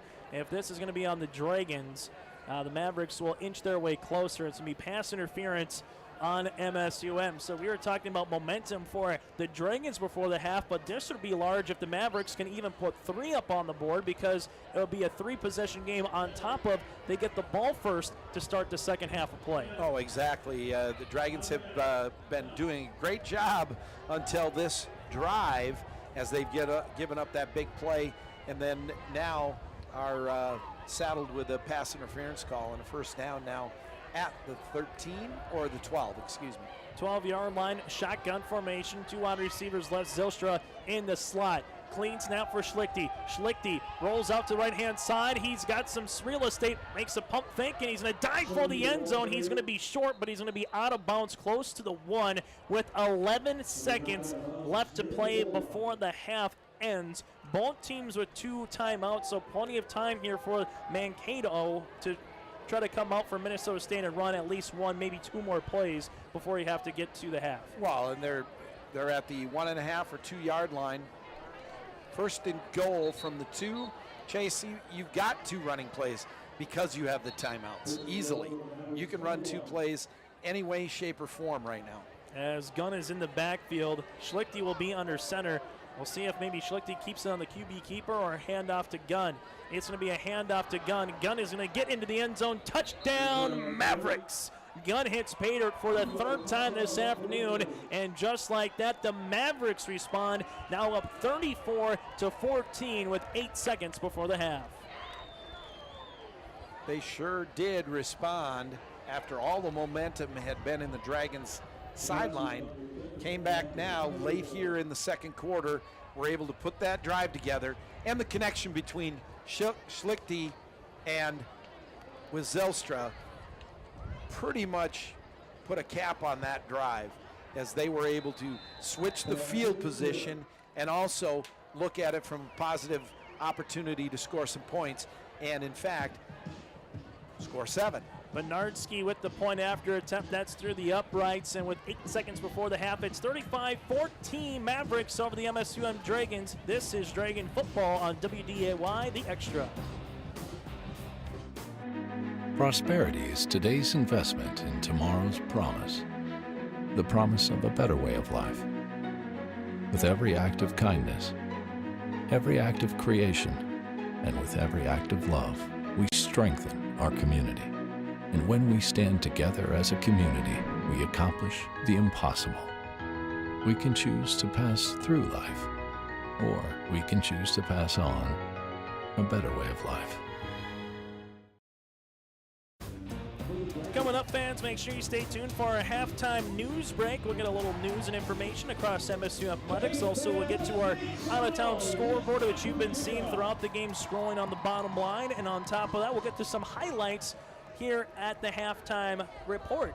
35-14, here comes the pooch, end over end kick, gonna go to about the 32-yard line. The Dragons then will take a quick knee at the 35. Gerald Smith, the second time we've seen him do that, maybe get a yard or two, then takes a knee. So 2 seconds come off the clock, and maybe a wind-up opportunity for Sinani, or try to do a quick screen and see if you can really come out and get a quick hit, or maybe you just come out and say, you know what, we'll just take a quarterback knee, get to the half, and regroup a little bit if you're the Dragons. They were down 21 to start the quarter, and they're down 21 right now to end the quarter. But played a much better second quarter up until that last minute and 59 seconds, as the Mavericks went on an 8-play, 75-yard touchdown drive, and they only used a minute and 59 seconds. And all of a sudden, it's a 35-14 game for Minnesota State. The Mavericks over the MSUM Dragons. We're going to take a break. When we come back, we'll get to our halftime show. Again, at the half, it's the #1 ranked team in Division II, the Mavericks 35, the MSUM Dragons 14. This is Dragon Homecoming, and you're watching it on WDAY, The Extra. The mind is not a vessel to be filled, but a fire to be kindled. There's a place where teaching and learning are transforming lives, where relationships drive deeper, more meaningful exploration and discovery based on mutual respect and trust, where you'll discover who you are and what you can achieve when you head out into the world to make it better. Life is more than a journey. It is a chance to transform. Update or download to the all-new MSUM Dragons app on iTunes and Google Play.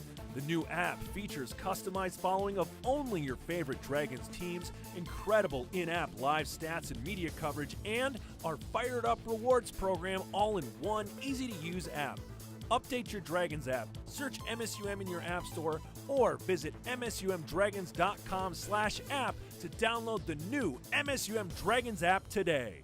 Today's Dragons Live coverage is brought to you by BSN, The Courtyard by Marriott, Herbert & Gerbert's, Richards Transportation, Shields of Moorhead, Shucks Bus Service, Buffalo Wild Wings, Forum Communications.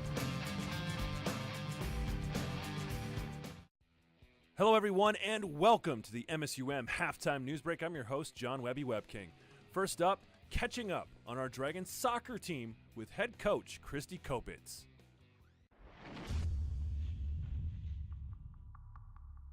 just talk about the progression of the Dragon soccer program since you've been here.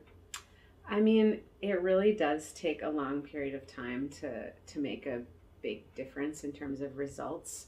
I feel like we're a lot better with our ability to possess the ball now, and so that means that we'll get more offensive opportunities because we have more of the play, whereas in the last 2 years, definitely maybe defending a little bit more than we were attacking.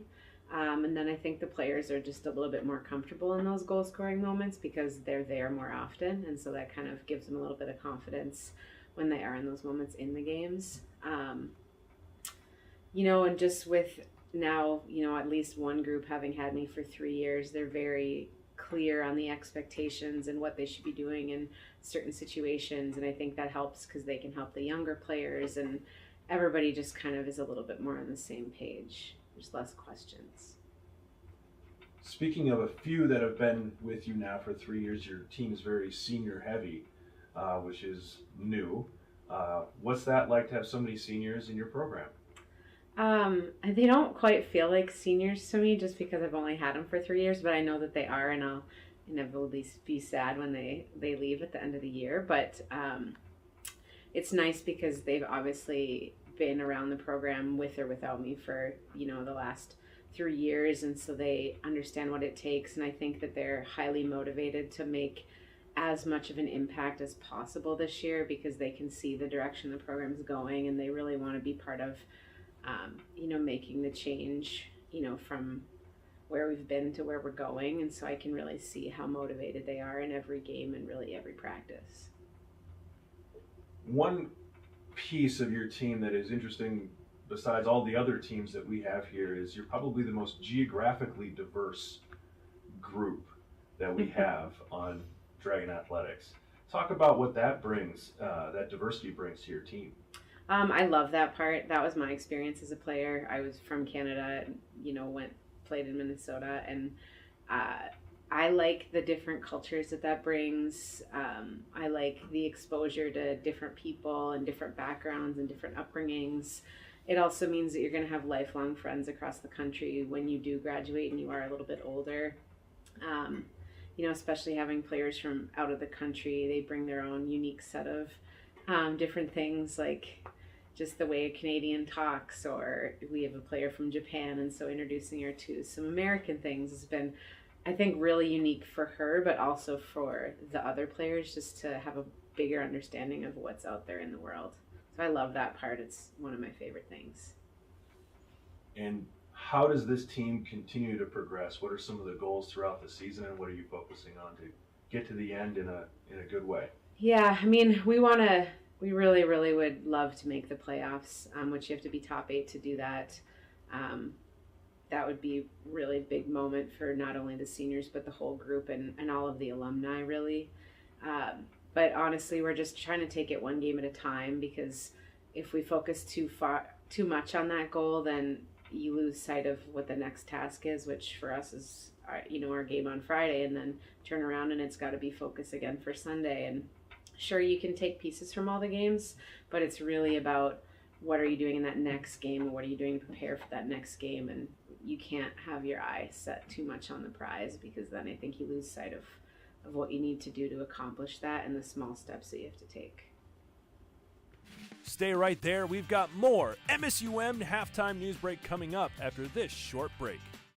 The mind is not a vessel to be filled, but a fire to be kindled.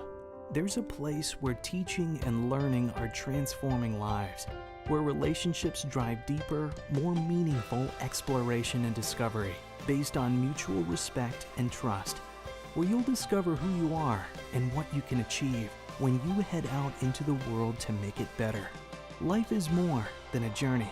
It is a chance to transform. Get fired up for the new Shop MSUMDragons.com, the official online store of Dragon Athletics, featuring top brands like Under Armour, Adidas, Columbia, and more. Get gear in women's, youth, toddler, and infant sizes, perfect for all of our Dragon fans. Support your favorite Dragon team with Select a logo. Anything custom ships in 72 hours. And take your tailgating to the next level with items like bleacher chairs, tailgate tents, and lawn chairs. Get the gear and support your team with profits going directly to Dragon Athletics from Shop MSUMDragons.com. Dragon Swim School is proud to offer year-round swimming and diving lessons with the lowest student-to-instructor ratio around. Lessons are available for all levels, including parent-child sessions and preschool. Help your child learn to love the water in a safe and caring environment with us at Dragon Swim School. Visit msumdragons.com/swim for more information. That's msumdragons.com/swim. Welcome back to the MSUM halftime news break. We started with soccer and we're going to keep going with a football twist. Midfielder Jessica Dahlman is a legacy here at MSUM, with her dad being a running back for Dragons football back in the 1980s. Let's hear from her on what it's like to run on her dad's old stomping grounds.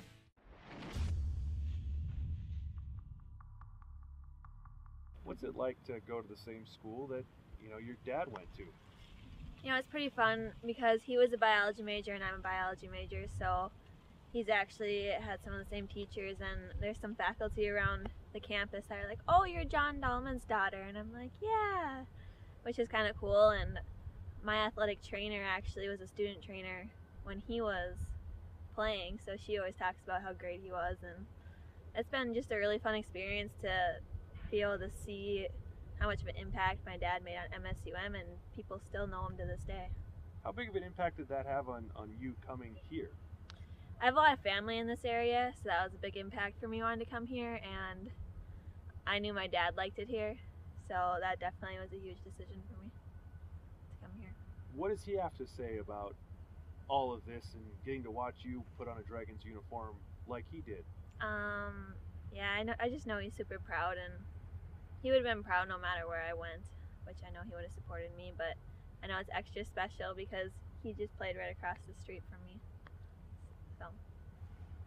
Being a Dragon as an athlete, but you're also biology majors, how did that connection form? Yeah, I grew up with learning about health sciences, and I'm actually applying to PA school right now. So he's a doctor of chiropractic, and I just grew up learning to love medicine, and now I want to go into medicine too, and my sister went into medicine, so cool. It's kind of a family thing. Has the bond changed between you and your dad, I guess, at all, since you came here and played with the Dragons? Has it brought you kind of tighter as talking about all those things together, of the same trainers, same professors, and all that kind of stuff? Yeah, well, we've been really close. Me and my dad are basically the same person. Honestly, like, we have the same personality and same drive. So as I graduated high school and went to college, my parents are my best friend, my dad's my best friend. We talk about the games all the time, and even when I go to like Duluth or something, he's like, oh, I remember playing on this field, and he always brings back memories and always inspires me to keep trying to be better. That's it for today's MSUM halftime news break. Back to more live coverage of Dragons football right after this. Today's Dragons Live coverage is brought to you by Matt Buss, Midco, Moorhead Public Service, Papa John's, Pepsi, Sanford Health, State Farm agent David Eggers, and Minnesota State University Moorhead. Dragon Swim School is proud to offer year-round swimming and diving lessons with the lowest student-to-instructor ratio around. Lessons are available for all levels, including parent-child sessions and preschool. Help your child learn to love the water in a safe and caring environment with us at Dragon Swim School. Visit msumdragons.com/swim for more information. That's msumdragons.com/swim. The mind is not a vessel to be filled, but a fire to be kindled. There's a place where teaching and learning are transforming lives, where relationships drive deeper, more meaningful exploration and discovery based on mutual respect and trust, where you'll discover who you are and what you can achieve when you head out into the world to make it better. Life is more than a journey. It is a chance to transform. Update or download to the all-new MSUM Dragons app on iTunes and Google Play. The new app features customized following of only your favorite Dragons teams, incredible in-app live stats and media coverage, and our fired up rewards program all in one easy-to-use app. Update your Dragons app, search MSUM in your app store, or visit msumdragons.com/app to download the new MSUM Dragons app today. You always do this. You had a couple of pops in you and got cocky. Who's up for a game of wing roulette, you said? Because you thought it'd be funny to watch one of your friends get stuck with the hot one.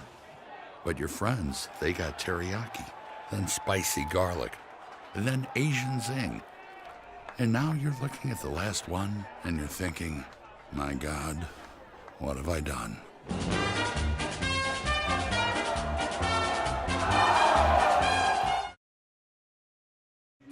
And welcome back to Shields Field at Nemzik Stadium. Here at the half, it's the top-ranked Minnesota State University Mavericks 35 and the MSUM Dragons of 14. And let's take a look at how we got to this afternoon's score with some of the highlights here. And it started right off the bat where Schlichte found Arnold in the back of the end zone there as he was draped on a Dragon, which made it 6-0 with 10:29 left in the first quarter. Then a Nate Gunn run up the middle, Bustin breaks through some tackles, and quickly it was 14-zip Mavs with 6:03 left in the first quarter. Then the Dragons offense finally got something rolling, but a strip sack fumble, and the Mavericks don't waste any time. One play later, Schlichte finds Zylstra 59 yards for the score, and it felt like at that time a 42-0 game, but it was only 21-0 Mankato. The Dragons look to get something going deep in their own end zone. They would fumble the football by Simons, recovered by the Mavericks, and Nate Gunn 2 plays later goes 7 yards on the run for his second rushing touchdown of the game, and it was 28-zip Mavericks with 10:19 left to play in the first half. Then all of a sudden here comes Ty Jokum for the Dragons, makes a man miss and gets 27 yards for the score, and MSUM found themselves on the board for the first time today. And then Simons wildcat package, this time he doesn't fumble the football, he hits Pater for 14 yards, and the Dragons were down 14 with 2:07 before the half, but the Mavericks would come with the big Zylstra catch, a Nate Gunn run, and with a 2-yard touchdown there, it was 35-14 here as the Mavericks now lead the MSUM Dragons. I'm Chase Miller, he's Don Groth, and welcome to our perch up the Top Shields field at Nemzik Stadium. And Don, taking a look at those highlights before we get to some of the first half stats, what stood out the most about the first quarter to the second quarter for both teams? What was great for the Mavericks in the first quarter that maybe they didn't have in the second quarter, and vice versa for the Dragons? The Mavericks came out fast like they wanted to, and they needed to. Last week they didn't do that, and they struggled through their whole first half. Now they ended up winning that game against St. Cloud. The Dragons came out slow. They wanted to come out fast. They wanted to be able to run the ball and on defense stop the run. In the first quarter, the Dragons did neither. Second quarter, turn of events, everything happens for a reason, and the Dragons were able to make stops on defense, get the ball back, and then have a balanced attack and score 14 points and actually put themselves in a position to win that quarter. Well, they almost won. That last minute and 29 seconds kind of stunk because they gave up a big play. But they proved to themselves and they proved to this crowd here at the stadium that they can play with this team.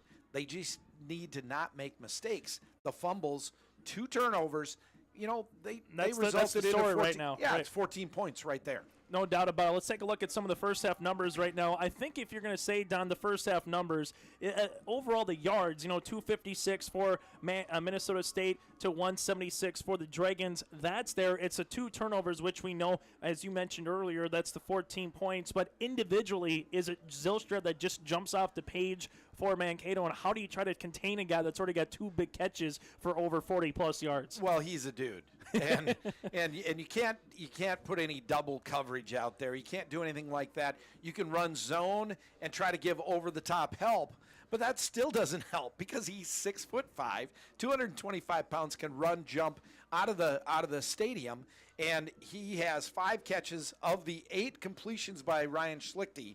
He has 5 for 132 yards and a touchdown, the long being that 59-yard touchdown catch. But he is such a factor through this whole game. So that does jump out right there. And Nate Gunn, 12 carries for 61 yards and 3 touchdowns 5.1 average right there.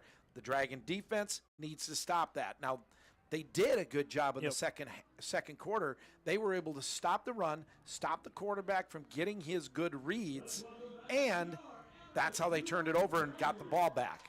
And those are a look at some of the first half numbers for the Dragons. Simons and Jokum both with 40 yards each. Sonani through the air, 10 of 18 for 140 yards. Again, at the half year in Dragon Homecoming 2018, it's Minnesota State 35, the Dragons 14. Well, when come back, we'll take a look at the out-of-town scores, upcoming schedule, and second half kickoff. This is Dragon Football on WDAY The Extra.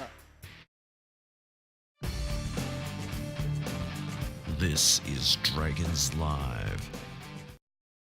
From the time you were little, bouncing off the walls, you were told, go do something. And so you did. Then one day you found yourself in a cap and gown. Now, go do something was an invitation. Or was it a challenge? Go with Midco. We connect you with powerful, innovative technology. That's the start. Your drive and vision do the rest. Go do something. Yeah, that's definitely a challenge. You and Midco. Let's go. This is more than a bundle. It's more than a combo deal. It's not just stuff. This is your home, your car. And you want to give them the protection they deserve. With home and auto insurance. State Farm agents get it. It's why they're here. In Moorhead, talk to State Farm agent Dave Eggers. Get fired up for the new shop MSUMDragons.com, the official online store of Dragon Athletics, featuring top brands like Under Armour, Adidas, Columbia, and more. Get gear in women's, youth, toddler, and infant sizes, perfect for all of our Dragon fans. Support your favorite Dragon team with Select a logo. Anything custom ships in 72 hours. And take your tailgating to the next level with items like bleacher chairs, tailgate tents, and lawn chairs. Get the gear and support your team with profits going directly to Dragon Athletics from shop MSUMDragons.com. Let's take a look at your NSIC out-of-town scoreboard. As you see there, final Northern State wins by 7 over the Golden Bears. Upper Iowa taking care of business against the Beavers of Minot State. Minnesota, Duluth, and Augustana in a barn burner. The Duluth up by 10. They're the 10th, by 5. They're the 10th ranked team in the country. And the St. Cloud State Huskies lead over Wayne State. The opponent, the Dragons, will see next weekend down in Wayne by 3 points done. And that is a phenomenal look at things right now. And here we have Sioux Falls leading Bemidji at halftime, and we have Winona State 34-0 at halftime over UMary. And tonight yet at 5 o'clock, another hour from now, hour and 20 minutes, you have Southwest State kicking off versus Minnesota Crookston. And that's a look at your NSIC out-of-town scoreboard. Upcoming schedule for the Dragons. They'll again be at Wayne State next week on the 13th at 1 o'clock kick. The next game on WDAY, the Extra, will be against the 21st ranked Sioux Falls, and that'll be a 2 o'clock kick. Then the Beavers on the 27th before they close out the schedule at Bemidji State, then against St. Cloud State, and that is your upcoming game schedule. So the Dragons, an opportunity here for Steve Lockway to pick up some wins moving forward. You got to think with Wayne State, it'll be a difficult game regardless of their what their record is, because they played a lot of close games. Sioux Falls will be another Duluth-Mankato team. Minot State, you'd think they'd be favored in that one. The battle for the axe is always fun for Bemidji State. Then you close off the year with the Huskies of St. Cloud State here at Nemzik Stadium. And I would say that this team has to look at themselves in the mirror and say, we can win another 4 games out of what's here. And if everything would go right, maybe we could win 5. But if you don't make mistakes, things like that can happen.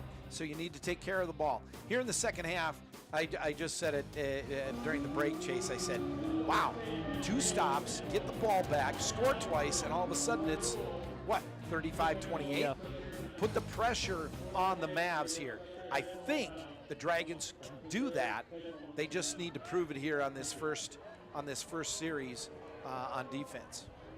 Minnesota State University, they came in averaging 41 points per game, while defensively only giving up 18 points per game. So far, they've hit those numbers almost right on the mark in the first 30 minutes, while the Dragons came in averaging just under 29 points per game, and defensively they give up 26 points per game. And Mankato, #1 team in for a reason, but the one thing that stands out, Don, when you take a look at this team, there's so many young guys. Schlichty's only a junior. J.D. Akawa's only a sophomore. Gunn and Taramina in the backfield are juniors and sophomores. I mean, you don't see a lot of seniors on this team, which could be scary, not just for the remainder of this year, but also next year when you take a look at the NSIC. And because of who they are and the way that they're playing right now, yes, you put another year under each one of these kids' belts. The Mavs are a scary team right now. Can you imagine if they have senior and a whole bunch of seniors in the lineup? So, yes, they're a tremendous team. Right now, the Dragons need to come out here in the third quarter, get a stop, and prove to themselves that they're a good team also. Joe Chesvold will put the ball on the tee, the senior kicker from Lake Elmo, Minnesota. Returning back is Taramina for Minnesota State, as the Dragons are down by 21 against the #1 ranked team in the country. The question is, can the Dragons pick up their first win ever against the #1 ranked team, or will the Mavericks continue their domination this season and improve to 6-0? A high kick, that's going to be a short kickoff, return to the 40, and look who's rumbling and bumbling and stumbling. It's Neeson to the 20, 10, 5, touchdown Minnesota State Mavericks. How about that? The Upman takes it 80 yards for the score, and the Mavericks are now up 41-14, less than 13 seconds here in this third quarter. Folks, that kid just made his stock go through the roof. He's 265 pounds. He runs away from the defense of the Dragons. Nobody touched him. 2 good blocks, and he took that ball to the house. What a great return for the Mavs. And a tight end making that kind of play, that's talent. Neeson, not to take a page out of about 20 years ago, but as I said, Jim Kleinsaucer looked like Flying Saucer going up against across the way sometimes. Neeson looked like he was flying that time for Minnesota State. So 14-48 left to play in the third quarter. 42-14, the Mavericks lead over the Dragons. We'll keep it here. And Don, the biggest thing that we just said kind of goes out the window now. You get punched really quickly, and you're down by 3 scores. Now you're down by 4 scores. The good thing... Again. The good thing is there's still time on the clock. The problem, the possessions now in the second half start shortening a little bit, and you got it at Mavage that Todd Hoffner will probably, at the end of the day, not to be vanilla in the second half, but will try to pound and ground this game to make sure the possessions are limited with the Dragons' high-tempo offense. Oh, no doubt about it. And in a lot of the games, I would say, they average 256 yards on the ground. Right now, you look at what they had. The Gunn was 61, Schlichty had 12, so they had a total of 79 in the first half rushing. That means if on average they're going to have to put up another 180 yards rushing. I would imagine they'll put put a rubber band on the hand of Schlichty and put the gun in the holster and run the ball here much in the second half. Dragons now, on the other hand, they need a great return here, turn the tide, get some momentum, and try to build back and win the third quarter. Luke Williams will put the ball on the tee here for the Minnesota State and Mavericks. You don't see too often in the game of football an up man, not the deep return man, but an up man take it. We've seen an up man a couple of times for the Dragons take either a fair catch or a knee. And now for Minnesota State, the Mavericks, Neeson, he decides to rumble and bumble his way into the end zone. And fans would like to thank some of our sponsors for bringing you Dragon football throughout the season. One of those includes the Eggers Agency on A Street in Moorhead, has served Fargo, Moorhead, and the surrounding area for over 20 years. So if you're looking for a good neighbor agency in our community, you can do so by calling the Eggers Agency at 218-233-1334. That's 218-233-1334, or stop by the Eggers Agency located on A Street in Moorhead. So what's at stake here, as both these two teams are, Steve Lockway is having a little conference call right now with George Drosches, the head referee here at about the 43-yard line on the near sideline, as he's having a little confrontation, asking probably about that kick, maybe saying, hey, did he fair catch the ball or not? Because Steve Lockway is definitely having a nice heated discussion right now with the officials. I didn't see a hand go up by, of course I didn't see the deep man and I didn't know what he was doing. But if that might be the question, gosh, they're not going to go to video replay, I know that. But if the deep guy did call for a fair catch. And we just got confirmation that, taking a look across the way, Mankato doesn't have any headsets on with their head coaching staff or their assistant coaches, so they're having some technical difficulties, you could say, which is the reason why probably have to reboot, reload everything. So this is where you would say the good old-fashioned baseball rules. Do you have hand signals to communicate? So that was the reason for the timeout on the field. But everything is squared off. Here comes a right-footed kick by the Mavericks. That's with Luke Williams. That's going to roll all the way back to the 5-yard line to Bresnahan. Bresnahan makes a man miss, but then gets tackled at the 18-yard line. First down and 10 for the Dragons. So moving forward for Steve Lockway in his 8th year at the program, at the helm for the Dragons. He's compiled 33 wins to 49 losses, and some people might say that's not a really great record to be here for so long. But when he came here, Don, this was a program that maybe 0 wins, 1 win, or 2 win on the season. Now all of a sudden it's becoming, if they don't get 5 or 6 wins on the year, kind of what's happening. Well, they need to go 500 or better, build themselves back up as a winner. That many years the Dragons were competing for conference championships. Now the conference layout and the competition has changed. There's added many teams. There's 2 divisions, a north and a south, but still, that's what you aspire to. You need to win your conference. You win your conference, north or south, you're in the playoffs. If you make the playoffs, that helps recruiting. And recruiting is the number one thing. You got to get kids to come here. This is a great institution. Minnesota State University Moorhead is a great school, has great education. The football program is coming. The basketball teams are there, the volleyball team, the women's basketball, the men's basketball, the track team. Everything is going upward, as with all the other sports. Now the football needs to do the same. First down and 10. Sanani's getting pressured, evades 1 sack, but can't do a second, and he is tackled for a loss. Getting in for the sack that time is Michael Palmy, the nickelback, a senior from West Des Moines, Iowa, and he's a transfer from Western Illinois on the Missouri Valley Football Conference, in for the sack that makes it 2nd and 15. As a quick sugar no huddle here for the Dragons. 2 wide receivers either side, Sanani in the gun. 3-step drop, pressure comes again, and it's a one-hopper to Bresnahan, and the Mavs defense is showing that they're going to bring the pressure as much as they can, and we haven't seen too many counters on a screen and or a draw play too much today by the Dragons because of it. Well, exactly. They don't have time, and with the prowess of the defensive backs and the linebackers for the Mavs and the pressure they're putting on, Dragons just haven't been able to open anything up to give themselves enough time. And this is intercepted by the Mavericks, and that's back at the 45-yard line, breaking a tackle at the 40, but getting tripped up there for Minnesota State is Keyshawn and Davis. We do have a flag on the play, and that looks like to be an encroachment on Mankato, so it should be a free play, and it is. So a free 5 yards for the Dragons. So Sanani had a free play there, just trying to get a big hit. So it makes it 3rd down and 10, but it's a broken record here early on in the second half. That Minnesota State will try to come out and put a lot of pressure on this Dragon offense and Sanani. And 3rd down and 10, 3rd down and 15, it doesn't help much. Well, even though they're up 28 points, they still have their whole starting defensive line in there right now, and their linebackers and their defensive backs.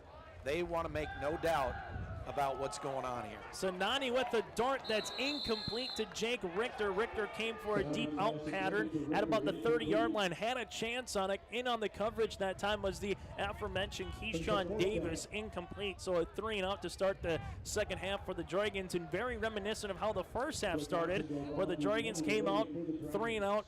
And here came the Mavericks. The Mavericks start the second half with a kickoff return for a touchdown and a 3-and-out by the Dragons, as a pump by Oxendorf comes. Going to be fair caught by Justin Arnold at the 45-yard line of MSUM. 42-14 is your score. Mavericks lead over the Dragons. And as we continue to move forward for Minnesota State Mavericks, they have games again with Minot State next week, at Bemidji State, at Wayne State, home to Sioux Falls, and home to Upper Iowa. And this has been a perennial playoff team in the NSIC the past couple of years, and they've played in the Division II semifinals. They played for an opportunity at a Division II championship. Oh, yeah, recently. they played Commerce last year, and Commerce national champs. And when I was talking to their defensive coordinator, he said the same thing. He said, we are not a number one team. He goes, we played a number one team last year in Commerce. He doesn't feel that his team yet is at that level of being a number one team in the country. Are they able to get there? Do they have the talent? Yes, he feels that for sure. So Mankato is primed right now to come out of this conference as long as they win the games they're supposed to win. J.D. Ikawa comes in as quarterback to start the second half for Minnesota State. A couple of runs. The second run goes to Nate Gunn for 5 yards, brings up 3rd down and 2 for the Mavericks. Ball will be spotted at the Dragon 37-yard line. So J.D. Ikawa, a 6'1 sophomore, again for Minnesota State from Plainfield, Illinois. And he comes out with the 3rd down and 2. One wide receiver out either side. In the backfield is Gunn. The Dragons are going to bring a blitz, and they're going to get home as Gunn gets met right at the line. Coming in on the tackle for the Dragons that time is Gerald Smith from Boys Town, Nebraska, the 6'2 freshman. Stood him up, brings down a 4th down, and more than likely Todd Hoffner, as we've seen before, will go for it. Oh, yeah, he has a lot of confidence in his offensive line and his running game, let alone when you have such an athletic quarterback that can also do the read option in Ikawa. 4th down and 2, Dragons show blitz. Ikawa, shotgun, rolls to the near sideline, has some room to run, instead he's going to throw down the field, incomplete for the outstretched arms of Justin Arnold at the 15-yard line. So a turnover on downs, and the Dragons offense will come back on the field with great field position at the 37-yard line. Now that job on defense for the Dragons was excellent. They did the things that they needed to do, kept it simple, came after them, made the stop at the line of scrimmage, and then had great coverage downfield on that read pass, run pass option. 1st down and 10 for the Dragons. Sinani comes out in the gun, trips to the left, one to the right-hand side, a little handoff, and that's going to be for the Dragons to the 40-yard line, to the 45. Nice job by Ty Jokum. Gets to the edge, into the boundary, picks up a healthy yards on 1st down, going to make it 8 yards, brings up 2nd down and 2. Like I said earlier, Chase, the first game of the year we had Herman Gray back there in the backfield, and he's a scat back. He's got the speed. Some of those same things are what Ty Jokum brings to the table. He's able to make the cut, and he's also able to make the edge. Ty Jokum gets 3 yards on the rush, picks up the 1st down, just going through the inside here as we take a look. They're pulling the guard that time of Erickson. Erickson comes through, picks up a block, and then Jokum gets the 3 yards on the 1st down. So back-to-back rush plays makes it 1st down and 10 for MSUM.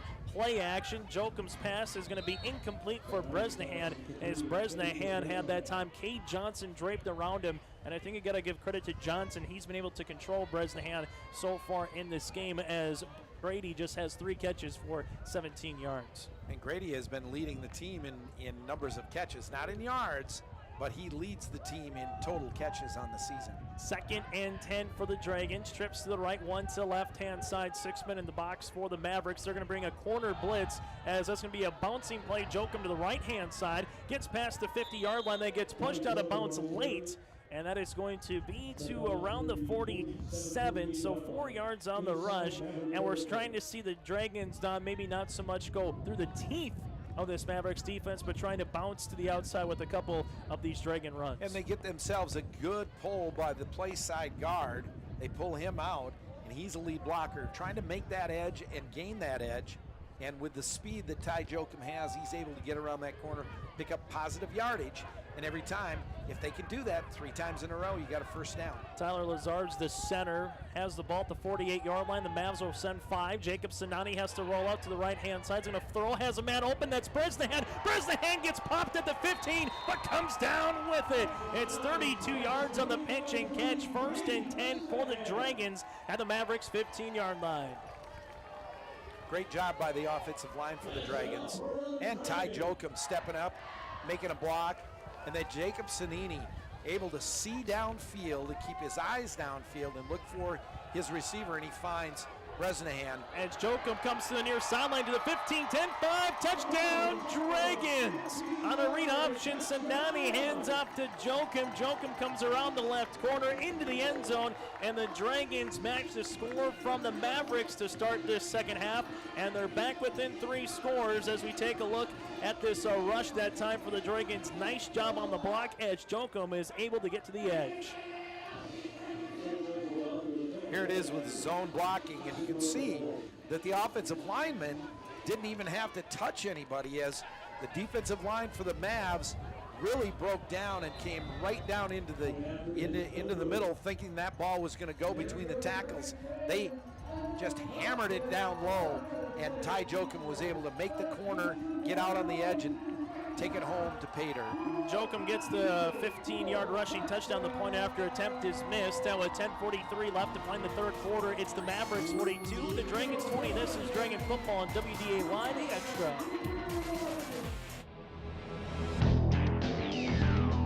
Exceeding expectations.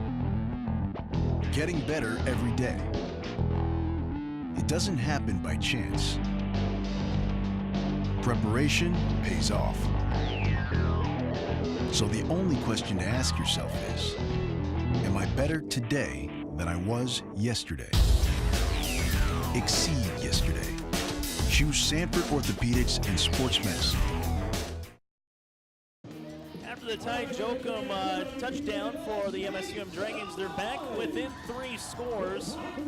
As they'll put the ball at the 15-yard line, down by 22. As Chesvold will put the ball at the 35. The right-footed kick end over end is going to go to the 14-yard line. Return there by Taramina. Taramina gets to the 20-yard line, looks for a block, has a little seam past the 25, and gets taken down at the 29-yard line. First down and 10 for the Minnesota State Mavericks. And something that's unique, Don, for the Mavs so far is how they've played with one quarterback one possession and the other quarterback the next possession. So Schlichty into Ikawa, and it seems like it hasn't had much of an effect on either one of these QBs. Well, no, Schlichty actually has a little bit better job, does a little bit better job of throwing the ball, getting it downfield, and spreading the ball around to the tight ends and the wide receivers. Schlichty, play action, going to get rushed, finds Neeson. Neeson past the 30-yard line, breaks one tackle there, breaks another Dragon tackle, keeps the pile moving past the 35, and he's taken down to about the 36-yard line. As this game is starting to get a little chippy, Neeson is a load. 6'4", 265 pounds. The defensive end came in. They found Neeson late on the tight end flat route, and all of a sudden it's a 7-yard reception. Well, it's a 7-yard reception. He caught the ball about a half yard over the line of scrimmage, so he earned every yard that he got on that. Second and short, 2 wide receivers, right-hand side shotgun, little read option. That's going to go to Taramina as Taramina gets past the 40, and then the Turf Monster trips him up at the 45. So 7 yards on the rush by Justin Taramina, the 5'1", 190-pound sophomore, as Taramina has a first down from the state of Iowa. 9:42 left to play in this third quarter. The Dragons just have to continue to keep chipping away. The problem is this is now going to be the offense they're more than likely going to see by the Mavericks if they can ground and pound and wear down this Dragon offensive front. Here comes a 1st and 10 play. Taramina's going to evade one tackle, then get stuck right at the 49-yard line. Coming in on the tackle for the Dragons going to be Aaron Doan, the senior from Bismarck Century, with a nice open field tackle, but not before Taramina gets a healthy 7 yards on the rush. Great breakdown and open field tackle by Aaron Doan as he squares up and just wraps up right at the waist and around the knees of Taramina, not letting him get another yard. So great job by Aaron Doan. 2nd down and 3, shotgun for Schlichty and this Mavs offense. Play action. Schlichty's going to pass and looks to throw. Now has to step up in the pocket, and he's going to get sacked. Nice sack that time by guess who? Hunter Saul. It's a couple yards on the loss and brings up 3rd down and 6. Coming up, what a move by Saul. Saul does a great job of getting his rip in, gets around that offensive tackle, and is able to get his hand on the foot of the quarterback, Schlichte, bring him down for that sack. Great job by the defense for the Dragons. Now they need to finish the job here on third down, not give up a first down. 3rd down and 6. Ball at the 49 of the Mavericks. Shotgun formation. Schlichte going to fire, throw, and that's going to be intercepted, or is it complete? It's a 50-50 ball right now, as the officials will come and have a little conference call as they were looking for the completion, and it is a completed pass. Oh, baby, a chance for the Dragons to come down with that one. Instead, it'll be an offensive reception, and going up to get that ball for the Mavericks was Parker Gludemans at 6'3", and he needed all of those 205 pounds to rip the ball away from DeAndre Taylor. DeAndre Taylor had an opportunity. He just didn't get quite high enough to highball that. 1st down and 10. Schlichte pump fake, throws it down the middle, has Zylstra wide open, incomplete out of the outstretched arms of Zylstra. That would have been a 30-yard touchdown as they rolled Schlichte to the near sideline, pump faked, which allowed on the deep post to Zylstra, as we see here, Don, and one of the few times we've seen Schlichte just overthrow a wide receiver here this afternoon, but not by much. Oh, not by much at all. And there again, after they picked up a first down on a great catch, they were going for the jugular right there, trying to put 6 back up on the board again. 2nd down and 10 for the Mavericks at the 30-yard line. Dragons show pressure. Dragons, they will bring 5. Handoff goes to Gunn. Gunn makes a move inside the lane to the 25, and he gets shoelaced on the tackle at the 21. Nice tackle that time by Jerry Ray. Otherwise, Gunn possibly could have been in for 6. Well, yeah, Jerry Ray held his ground as he was getting blocked, but was able to shed that blocker and make the tackle on Gunn. Otherwise, yes, I think you're right. He's taking it to pay dirt. 3rd down and 1 for Minnesota State. The Mavericks in this game so far compiling 314 yards of offense, 108 on the ground. They're up 42-20 over the MSUM Dragons. Handoff going to go to Taramina. Taramina's going to get hit right at the line. Oh, what a stick by the Dragons defensive Shad Vida. Vida, the sophomore from Velva, and Aggie delivers the lumber. Excellent job, and a great read by the defense for the Dragons as they're coming up the hole, stuffing it, and Show and all those guys right there making the play. 4th and short. Todd Hoffner's going to go for it. 4th and short for the Mavericks at the 21. They need the Dragon 20. Shotgun formation for Schlichte. Schlichte going to have it on the QB keeper, and he's past the 20, dives forward to the 18-yard line and 3 yards. Schlichte, we don't see too much rushing the football this afternoon for the Mavericks, but he's still elusive enough to make plays like that. And with a play-action fake, he's able to find a little crease, and that big offensive line doesn't get beat all that often.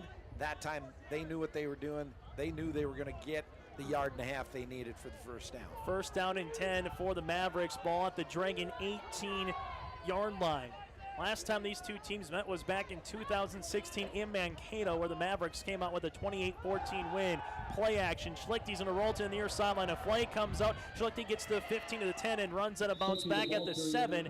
But with the flag, probably a hold, and it is going to be a hold on Minnesota State.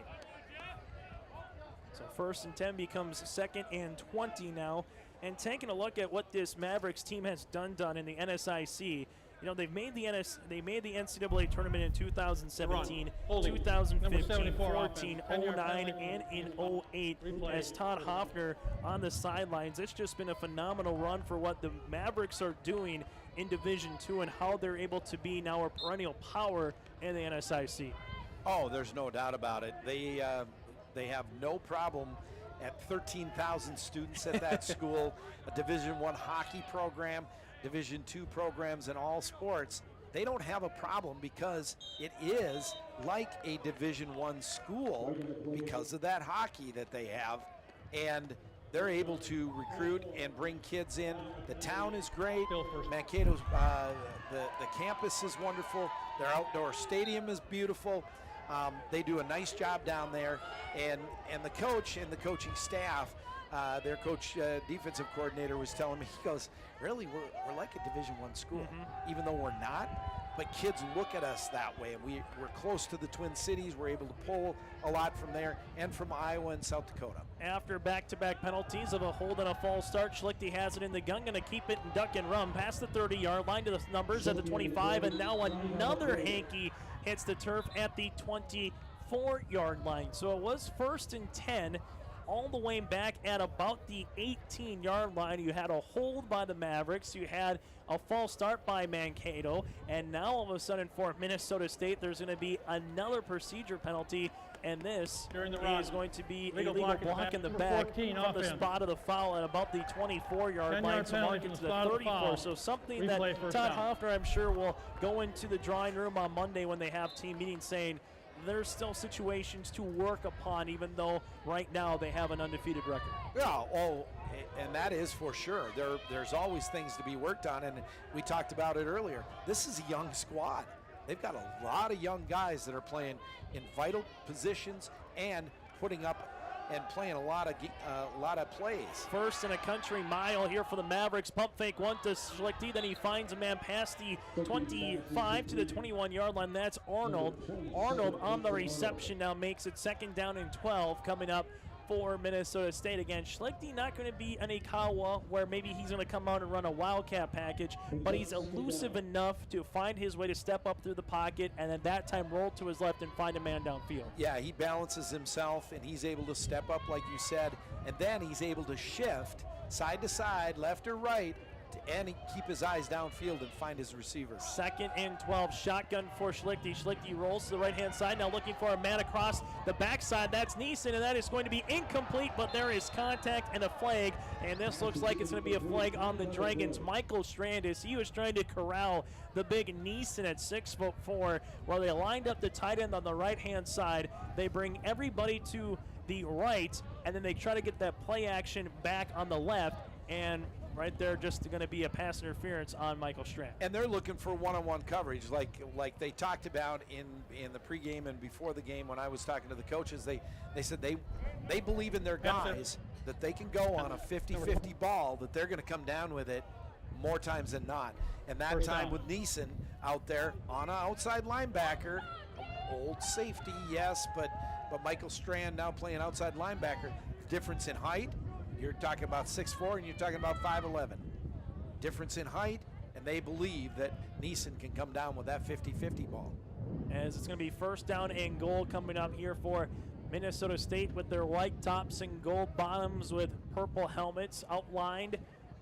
And either the Maverick on the left-hand side or the number on the right-hand side for the Dragons out in their red tops, white bottoms, white numbers outlined in black with the Dragon logo on either side of the white helmet and the red face mask. So coming up for the Dragons, a road date at at Wayne State a week from tonight. For Minnesota State, the Mavericks, they're going to have a date with, again, Minot State, and that'll be at home a week from tonight. So for both teams, an opportunity to continue to progress and get better, as the head official, again, is George Drosches, will come over and have another little conference with head coach Steve Lockway and the head coach for the Dragons. And I'm trying to figure out what they're with the placement of the ball, or if they're talking about time on the clock. I'm not sure what the discussion is about, because they were ready. I thought both teams were ready to play it as a 1st down from the 5. And it seems like everybody's ready to rock and roll. We are too, with the 1st down and 10 coming up here on Dragon Homecoming 2018. The score was 35 to 14 at the half. And right now the Mavs are winning this 3rd quarter, 7-6, up 42 to 20 overall. 1st and goal, ball at the far hash for Minnesota State University.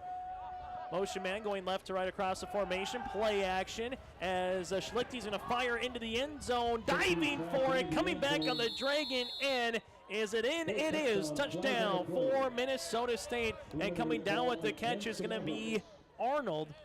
And that is going to be a touchdown here for the Mavericks. Excuse me, not Arnold. That is going to be, and we have a flag on the play, so possibly hold everything here coming up. That was Jalen Sample on the reception, but we'll see what the flag is on. Holding on the Mavericks, so negate the touchdown, put it back, and you had a nice play by Sample to come dive for that football. Instead, the Mavericks, this is their longest drive right now with how much time they're taking off the clock. But at the end of the day, they're still not in for 6. Right now, yes, 10 plays, 66 yards covered. And now they get bounced back so they can pick up a few more yards on this drive if they are able to score it. Otherwise, the Dragons could turn them over. They just got to stop them and make them kick a field goal. First down and goal at the 15-yard line. Handoff to Gunn. Gunn is going to get past the 10 to the 5 and moves the pile forward to the 4. So 11 yards on the rush. And now this drive started with 10:36 in the third quarter, and we're down now to 3:50 and under. So a drive that's almost amassed 7 minutes as the Mavericks quickly go to the line on a no-huddle play. 2 wide receivers left, 1 to the right-hand side. Handoff to Gunn, and Gunn's going to get met right at the line. Nice job on the interior defense for the Dragons by Michael Strand. He might stand at 5'11", but he plays like a 6'3", 6'4" character. He plays with heart and a lot of knowledge. His football IQ is very high, and he reads exceptionally well. That time he read that play from the get-go, and he was able to knife his way in between the offensive tackle and the offensive guard, get enough of the legs of Gunn to stop him for a short little gain of about a half yard. Third down and goal. Ball at the 2 for the Mavericks. Schlichty goes to right-hand side. Zylstra tries to come down with it. He makes the catch, but he's out of bounds. But a one-handed grab by Zylstra. He just going to bring both of his feet in bounds as we're going to take a look at the replay here. A great pass done just for Zylstra, just off the out-street arm to where that left foot came just a half yard out of bounds. Oh, yeah, his foot. His lead foot, his left foot did come down out of bounds. He got his right one toe tapped in. But the left one came out first. Exactly. That touched out of bounds first. He is a really, really, really nice looking wide receiver. 4th and goal. Handoff to Gunn. Gunn's going to get tackled for a loss, and it's a turnover on downs. Coming through the A-gap, Matthew Domek from Addison, Illinois. The junior defensive end makes the stop, and a turnover on downs as the Dragons defense bends, but it doesn't break, and it's still a 3-possession game. So Steve Lockway said belief. Going up against teams like Mankato, you have to have belief. Maybe if you can take the first, which a lot of fans are going to say, if you're a Dragon fan, take the first quarter out the window and restart this game, maybe you're looking at a tighter ball game. But at the end of the day, the Dragons defense, you're showing a little bit of a maturation with some of the younger guys, understanding what it takes to play with a caliber of a #1 ranked team. No doubt about that, Chase.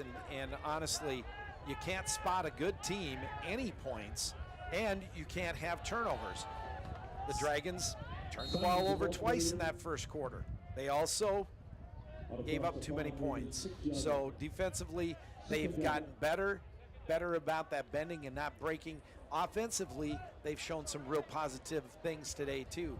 And I think there's still a whole 4th quarter left. We're only down 3 touchdowns. Dragons can score 3 touchdowns. Dragons down by 22. Simons had a QB keeper off the Wildcat for a couple of yards, makes it 2nd down and now 7. As they have 2 wide receivers out to the right-hand side, 1 to the left. Bresnahan, motion man in the backfield. It's going to be a fake to Bresnahan. Simon's going to keep it past the 5-yard line, gets to the 9, so makes it 3rd down and mark it along 5 coming up here for the Dragons. As coming to sub in will be Sinani. So the Wildcat package, which was it was supposed to do, try to get a couple of runs, get it out of the shadow of your own goal line, and now 3rd down and manageable for the Dragons offense. They accomplished what they needed to accomplish, and now you have Sinani in there and his passing package with 2 wide split each side. 3rd down, pressure coming. Sinani throws, fires incomplete as the intended wide receiver was Richter, but yet again, they bring a lot of heat on 3rd down, and if you're not going to be able to block everyone, Sinani's going to not have much time to throw, and it's a 3-and-out for the Dragons. Right, and that ball was thrown behind Richter also, and there wasn't any chance for him to make that grab. Plus, the defensive back was right in his hip, and there was no way that Sinani could fit a ball through that small little hole. Oxendorf will come up with the right-footed punt as Arnold makes the catch with the train whistle blowing in the background at the 38-yard line, and we have a flag here, a flag on the near sideline back at the 38-yard line. So right now, as we stand. It's about a 29-yard punt, barring the flag, as Arnold came up inside the 40 at the 39 to make the fair catch, as we go down to the field for the call.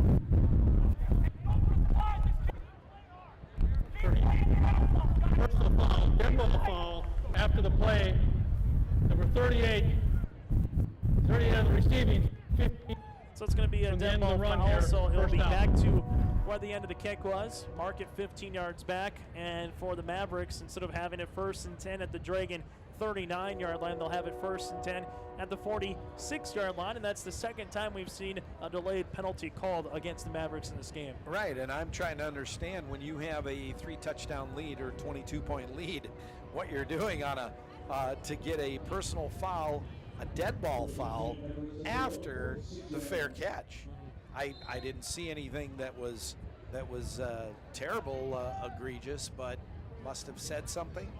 1st down and 10 as Ikawa comes out. Ikawa's got a lane past the 50 to the 45, and then he gets taken down right at the 45-yard line into Dragon territory as Aaron Doan, the free safety from Bismarck High, comes in on the tackle. 9 yards on the rush. That's one of the first times we've seen Ikawa then have a QB keeper right up the middle. That time a little stretch power play for the quarterback time. And Aaron Doan adds to his total tackles as he came into this game leading the Dragons in tackles with 46.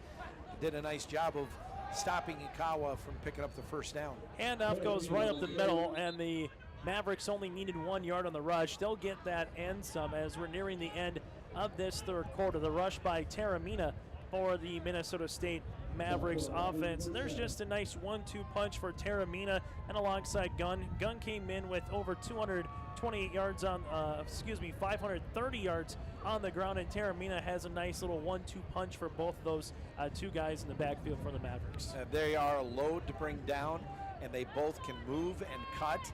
And Gunn, like I said earlier, 220 pounds at 6'2". He is a load every time he plants his feet. 1st down and 10, and Taramina is going to get tackled in the backfield for a loss. Coming out on the outside was Gerald Smith, the defensive end, and we've said Smith a little bit like we said Saul a lot earlier in the game. Smith has now been a little bit of the Dragons defense, which has wreaked some havoc in the backfield on this Mavericks offense. Not a big defensive end, but Gerald Smith from Boys Town, Nebraska, 6'2", 218-pound, redshirt freshman, is getting quite a bit of playing time today, as they've had a few, not terrible injuries, but a few guys that are nicked up a little bit, so he's able to spell them and giving them some good time. Let's take a quick break here. We're at the end of the 3rd quarter. It's Minnesota State, the Mavericks 42, the MSUM Dragons 20. You're listening. This is Dragons football here on WDAY The Extra. Another day. And just like every day, it never seems to slow down. But you have a plan. Grab a cup, grab the paper, and grab a little time. Just for you. It's worth it. Don't get the paper? Just grab the phone. Call now and save up to 60% off the newsstand price. Journalists, bringing the story home every day. Homecoming 2018. Glad you're tuning in, regardless if you're a Mavs fan, a Dragons fan from across the Red River Valley and beyond. This is a fun NSIC atmosphere. Good crowd on hand, bundling up, no doubt about it. 1st down, now in 2nd down and 12 here for the Mavericks. Rolling out right-hand side, Ikawa. Ikawa fires, and it's going to be incomplete at the 36-yard line and makes it 3rd down and 12. The intended wide receiver that time for the Mavericks was Justin Arnold. Arnold's been a factor in this game from Chaska, Minnesota. Take a look at his receiving yards so far, as Arnold has 4 catches for 49 yards and a touchdown. It's kind of been him and Zylstra, the 1-2 punch here today for the Mavericks. Third down coming up here for the Mavericks. 2 wide receivers right, 1 to left-hand side, shotgun formation. Dragons will just rush 3. Ikawa steps up in the pocket, fires, throws, incomplete. The intended wide receiver was Parker Glutamins, and brings up a 4th down coming up here for the Mavericks offense. That was just way too much time, Chase. Defensive line for the Dragons needs to get a little more push on that because the quarterback, Schlick, had all the time in the whole world to make that throw. Good thing that he threw it behind, otherwise the Dragons wouldn't have got this stop. Ikawa incomplete on the pass, makes it 4th down coming up here for the Mavericks as they will come on. The high booted kick. It's going to be fair caught for by Sweep, and Sweep has it at the 16-yard line. Makes it 1st down and 10 for the Dragons.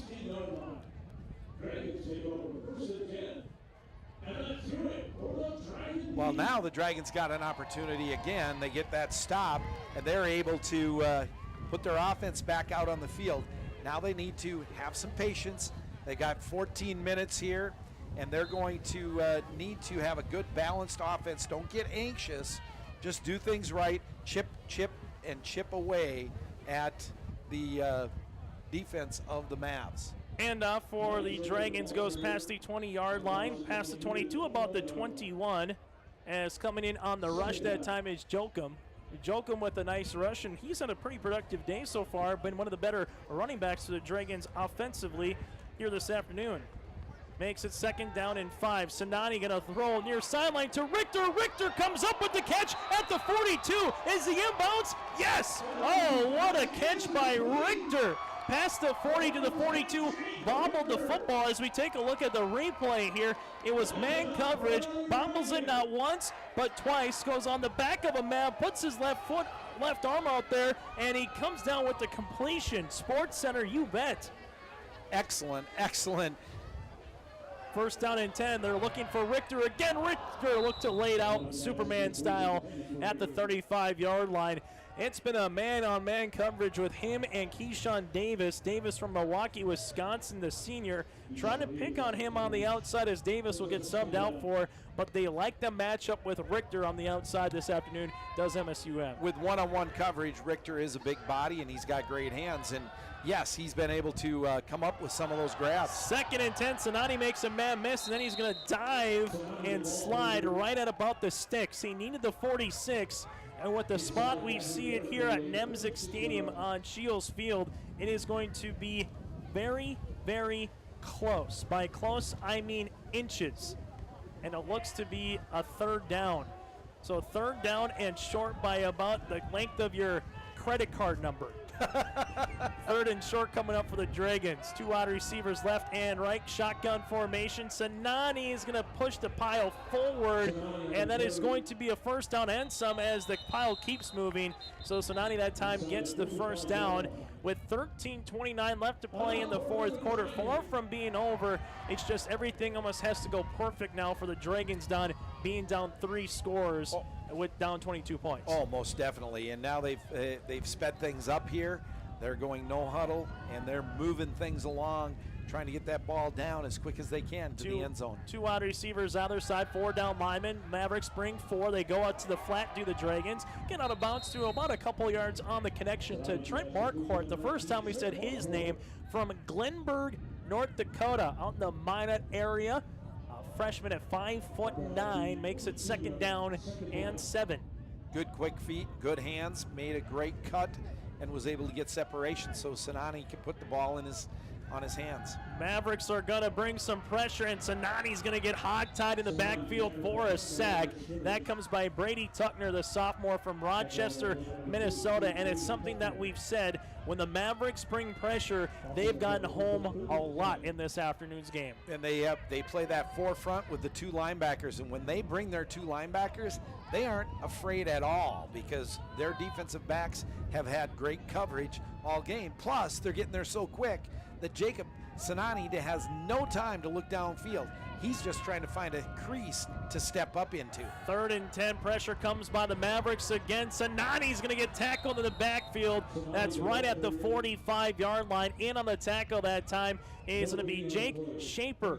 As Sinani looked as if he was going to have some room, but Shaper comes down and tackles him, and the Dragons look to elect to punt the football away. And if maybe he gets past Shaper, he can rush for the first down. Instead, Shaper came down with a tackle for a loss. There was a ton of green space in front of him, and yes, Shaper was able to corral those legs, from the knees on down of Sinani, and get the sack. Here comes the pump by Oxendorf. This is end over end, fair caught for at the 16-yard line by Minnesota State University by Keyshawn Davis. And fans, you're going to check out the new Dragons mobile app. Don checks it out every 5 seconds. Update or download the new MSUM Dragons app on iTunes and Google Play today. The new app features live stats, media coverage, and the hashtag Fired Up Rewards program. Search MSUM in your app store or visit msumdragons.com/app to download the all-new Dragons app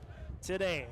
I do have it It's right Don there. showing me right now. Telling He's you, got I it got out. it. I got it right there. First down and 10. Pitch to Taramina. Gets blown up in the backfield to the 11-yard line. So 6 yards for a loss. What pursuit that time by the Dragons defensively. And it was led by Jordan Magnuson, the sophomore from Valley City. And he had some help with him on the party there as well. Oh, you bet. And I'll tell you what, the Dragon defense now pinning their ears back. Yes, it's not pass rushing, but it is responsibility defense now. You have your gap responsibilities, and you need to take care of those. So make your play. Use your gap responsibility to make that play. Second down and 15 coming up here for the Mavericks. Shotgun formation. Schlichty in the gun. Play action. Has some time to throw. Fires down the field. Finds Nissen. Nissen to the 15-yard line. And then he is going to get tackled by a host of Dragons for just about 4 yards on the completion. Makes up a third down coming up here for the MSU Mavericks offense. Take a look at some of the yards so far today. The Mavericks with 17 first downs, 348 total yards, 11 penalties for 94 yards. But again, the difference, the big goose egg in the turnover column, where the Dragons have 2. Well, exactly, and those 2 are a direct result of 14 points for the Mavs. Third down and 11. The Mavericks will need their 27-yard line for the first. Ball at the 16 between the hashes in the gun. The Dragons are going to bring 5. Schlichty throws down the near sideline, and that is going to be incomplete. They were looking for Glutamins at the 46-yard line. In on the coverage that time was Sangabawali for the Dragons. And how about that? Sangabawali comes up on the man-to-man coverage as we take a look at the replay, as Glutamins had a chance with his right hand to come down with it, but Sangabawali comes in last second down and rips the ball away. Solo did a nice job. He was in that hip pocket, and then he was able to get his head around and see that ball, so he was able to get a hand on it also, and the receiver didn't have an advantage over him. Nice job by Solo. Here comes the punt for Bernardsky. Bernardsky will boot it away at his own 5-yard line. A great punt to Sweep, who stands back at his own 42, makes one man miss. Now he tries to find a lane to the far sideline and gets tackled at the 42-yard line. So first down and 10 coming up here for the Dragons with 9:54 left in the fourth quarter. And fans, let's take a look at that fan cam. There's the Gate City Bank fan cam. Gate City Bank My School Spirit fan cam. Thanks to Gate City Bank. Ask for the Dragons debit card today, and they're going to make a donation directly to the MSUM Scholarship Program. Gate City Bank brings you the fan cam here on this afternoon. Well, it's go time to say the least here for the Dragons. Down by 3 scores. You still have enough time with all 3 of your timeouts. The problem is, as we said last possession, Don, everything has to go right from here on out. No, you need to have a quick strike. You got to go 5-6 plays, get the ball in the end zone, and then kick off and get the ball back. As Sinani's getting pressured as it goes out of bounds, incomplete. And brings up first down and 10 now to second and 10. And interesting now for Steve Lockway to see where he's at in his own field position. Might this be 4-down territory as we move forward, understanding you might not have a lot more possessions to go for the Dragons. And the other thing right now, Mankato knows what's coming when you're down by 22 points. You can see the defensive ends just pinning their ears back and having an opportunity to try to get to Sinani. Although the Dragons are able to get the edge on quick pitch here and there, so Sinani goes outside to Richter. Again, that's been a nice completion for 7 yards. Brings up third down and 3 at the Dragons' 49-yard line. They'll need the Mavs 42 for the first. Jake has 7 catches on the day. Brings it 3rd down and short. Sinani in the gun, 2 wide receivers either side. The Mavs will bring 6 on the blitz, and they're going to throw that play again. Incomplete to Richter, as that time the cornerback of Minnesota State, Jake Curtis, kind of read the entire play and was able to just drape Richter. That time makes it 4th down, and it looks as if Steve Lockway is going to say, you know what, guys? We're at the 50-yard line. We understand the situation they're at. Time to go. 4-down territory. You need 3 scores. Trips to the right-hand side in the shotgun. Sinani looking for Richter. Richter incomplete, and Curtis on the coverage. And that time for Sinani looking one-on-one to Richter. He looked left the entire way, never looked right, and a turnover on downs. And he had 3 receivers on his right-hand side that only had 2 defenders over there. And that's going to be one of those on Monday where you're going to say Marquardt was wide open at the 45 on a little skinny post that you might have a chance. Instead, it'll go back to the Mavericks. It's been a solid second half for both teams, back and forth. Again, Minnesota State's only score in this second half was the 80-yard kickoff return by Neeson, who was the up man. And for the Dragons, they're only down by 1 point in the second half to the number 1 ranked team in the country. Arnold's going to get tripped, and he's going to get sacked and tied down back at the 48. What an open field tackle by DeAndre Taylor on the jet sweep to Arnold as we check out this Midco instant replay. And DeAndre has been doing this since his freshman year. He, again, is another one of those defensive backs that has a really high football IQ. He understands it. He read that very, very well and was able to get off that block and make that open field tackle. Great job by DeAndre. 2nd down and 14. The quarterback for Minnesota State is J.D. Ikawa.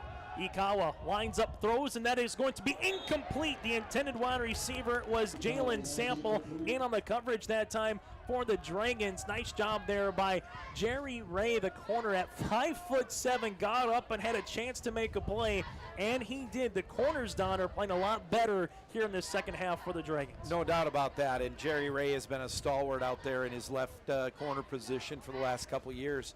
He is a heart of a lion.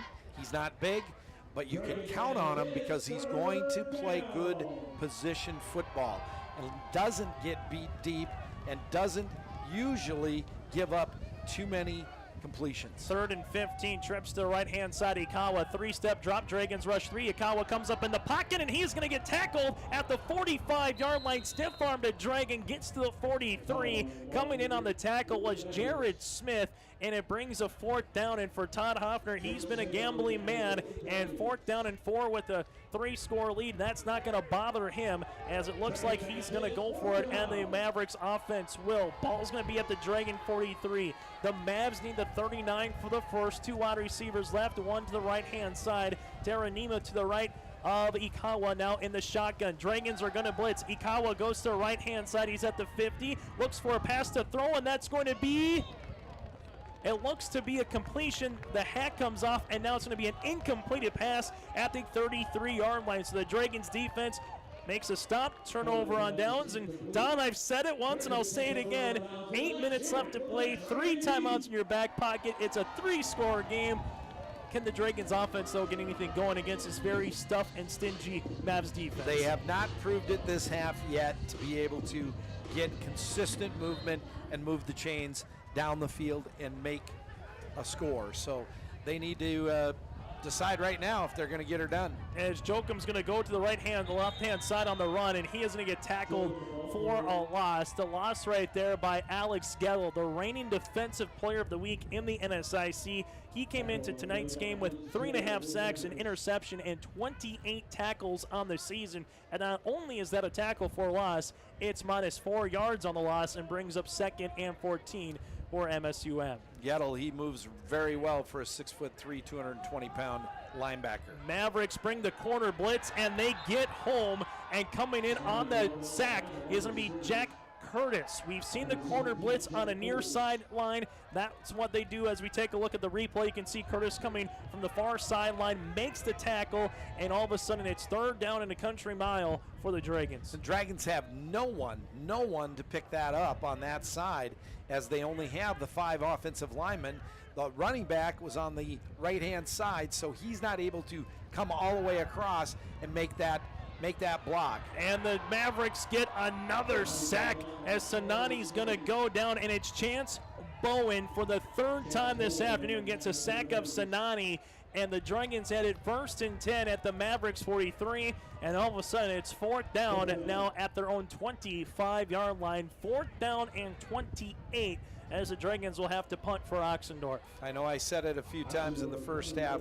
That young man, Chance Bowen, is a player. He gets off the ball quick, and he's got great body control, does a nice job rushing the passer and gets those sacks.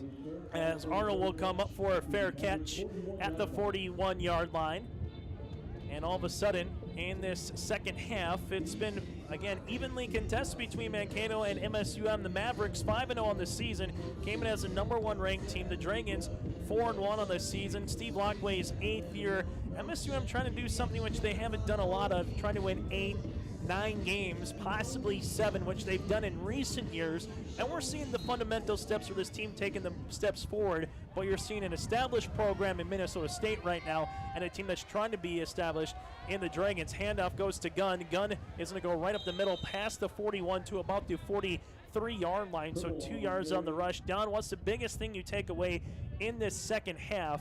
In on the rush that time was Pribble, the tailback, a junior from Milwaukee for the Mavericks. What do I take away is that the Dragons have stood the ground, worked hard, made a few mistakes here and there, but have done what they needed to do to show themselves that they can play at this level and play with a team the caliber of the Mavericks.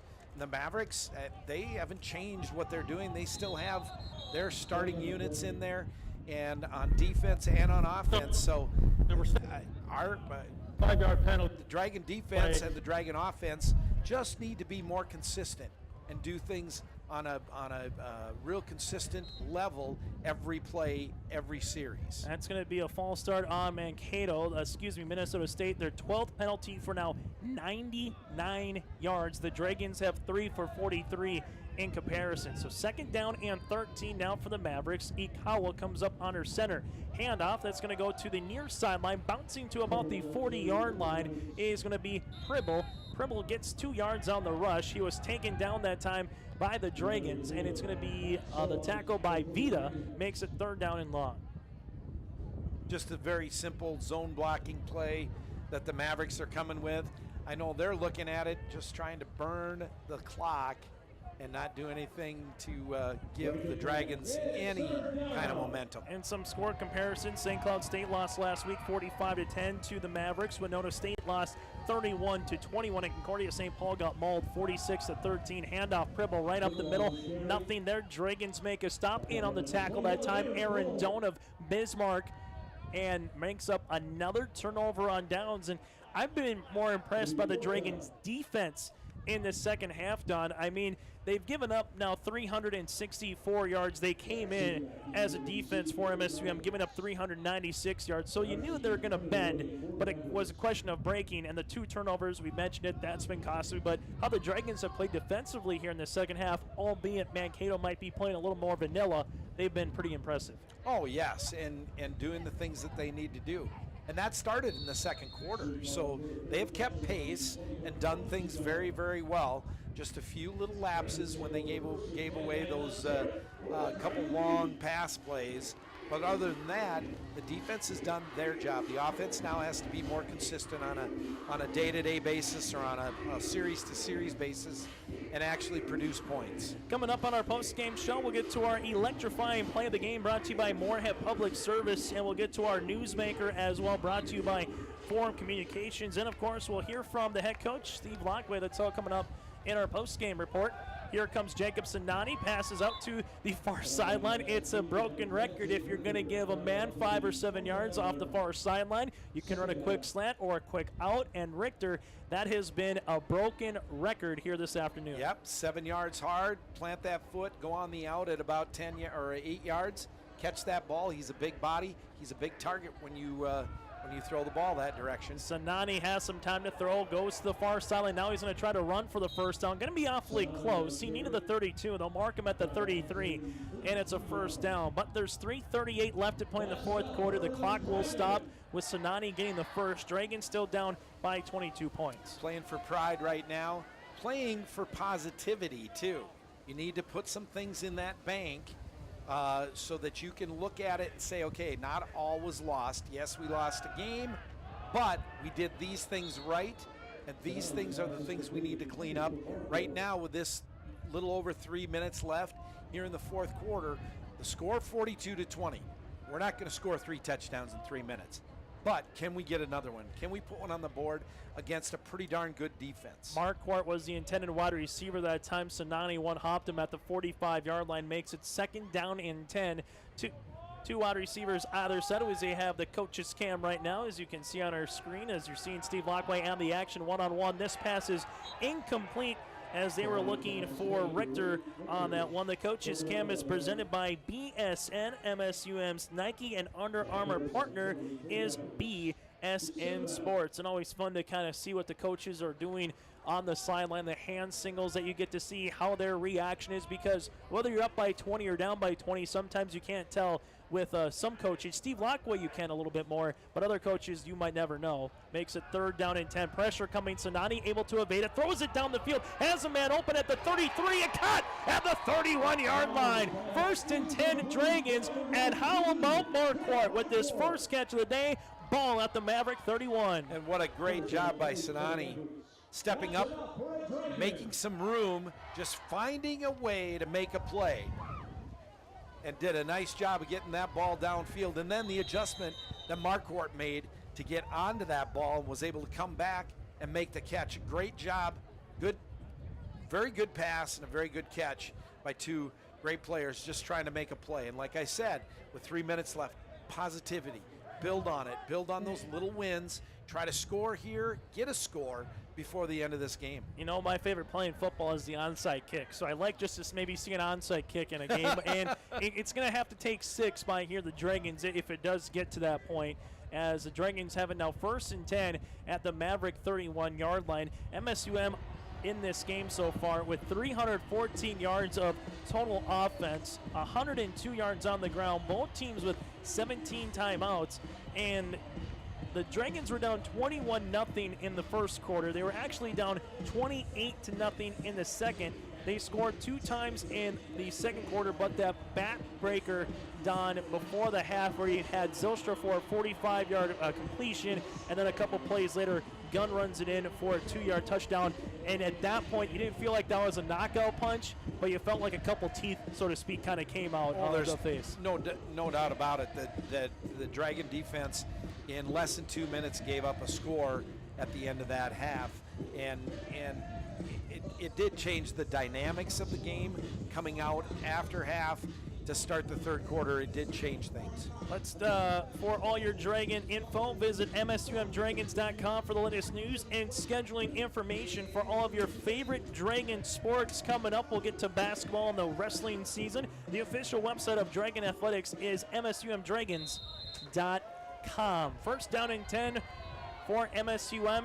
Trips to the right, one to the left, shotgun formation. The Mavericks are going to bring 6, and they're going to get home. Sanani's pass flutters as he was looking for a post pattern to sweep. But again, the corner blitz of Minnesota State gets home, and that time the Dragons are fortunate as Keyshawn Davis delivered some of the lumber to Sanani. Got the hit on Sanani just before he delivered the ball. That ball was fluttering out there, and the Dragons are very lucky that it wasn't intercepted. And it's going to be second down and 10. Ball at the 31 all over again.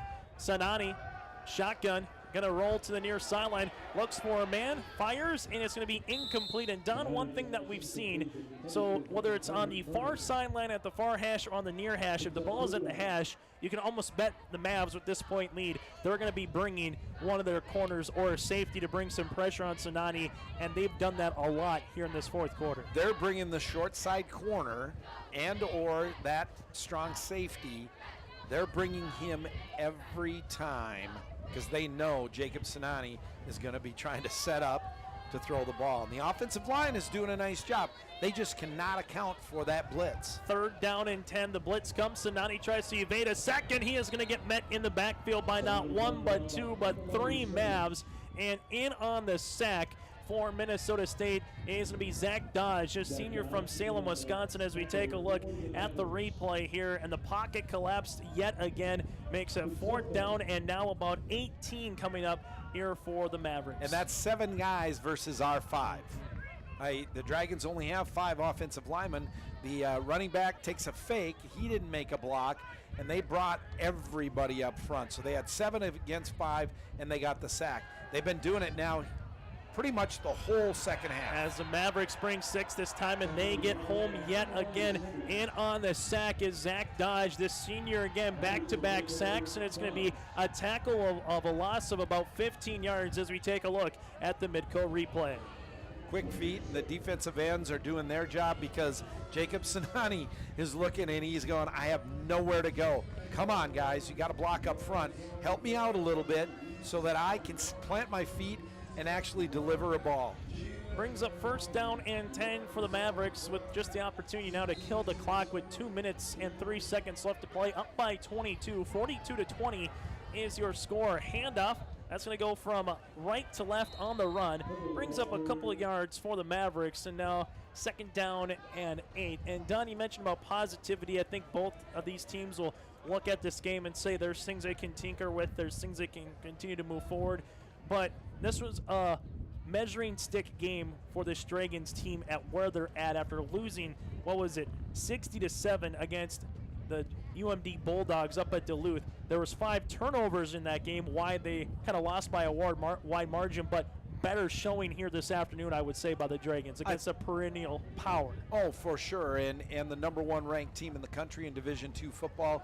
And yes, you spotted them 28 points. Before you got anything going, they scored 4 times. The Dragons, I have to believe that they have to know that if they don't make a couple of big mistakes, that they were right here in this game, and those are positive things. And the rush that time by Charles Terry the 4th. He's done growth the 1st, but Charles Terry the 4th, the 5'7" redshirt freshman from Mankato West High School, in at running back now, and there's a new quarterback into the game as well, Brevin Kaiser, from Pierre, South Dakota. So Kaiser has it. 3rd down and 3 coming up. Shotgun formation as they give it to Charles Terry the 4th, and he's going to be short of the 1st down to about the 37-yard line, but that will do it. If the Dragons do not want to call a timeout, as Todd Hofsford and alongside Steve Lockley, they'll come out, have the handshakes on the field, and it is a final. The MSUM Dragons fall to 4-2 on the season, while the top-ranked team in Minnesota State Mankato, the Mavericks, improved to 6-0 as the Mavs win 42-20 here this afternoon against the Mavericks. And Dom, moving forward against Wayne State, if they bring this type of product to Wayne State, for the Dragons, they will definitely have an opportunity to win another game and try to get to win number 5. And same thing for Mankato. If they play like this next week against Minot State, especially in the 1st quarter, they should be able to get to 7-0 on the season. Oh, no doubt about it. That for the Mavs, not a problem that I would see, as long as they come out and do the things that they know they can do,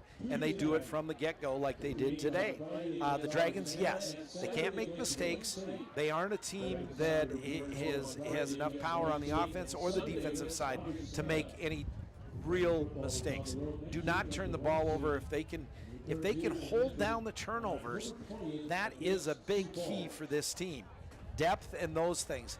But I'll tell you what, next week, yes, if they come out flat like they did today against Mankato, the Dragons will, be in a ball game. Yeah, and they can't dig themselves in a hole like that because it's hard to get out. If they come out like they know how to play, if they come out and play like they did in the 2nd quarter, like they did in the 3rd quarter of this game, with determination on the offensive side, move the chains, make some scores, and then on defense, get some 3-and-outs, they're a successful team. That's how they've gotten their 4 wins, is with that combination. Before we get to our highlights package, Don, what stood out to you today as we take a look at some of the final numbers in this one? Ryan Schlichte had over 200 yards, but maybe we said it in our pregame show about the turnovers and having to start with momentum. The Dragons were unable to do that, but really it was probably the receiving of Shane Zylstra, which got one big touchdown after a turnover, and it also set up the kind of the knockout punch before the half where he had the 40-yard reception before the half. There's no doubt about that. Shane Zylstra being a talented football player, and Ryan Schlichte gets the opportunity to throw balls to him. 50-50 balls, any of them. He actually makes himself open because of his strength and his size. He's a standout by a long shot. And I think the other thing that stands out, which isn't a positive, is that the Dragons, of course, got themselves into a hole, and then they had to throw the ball way too much.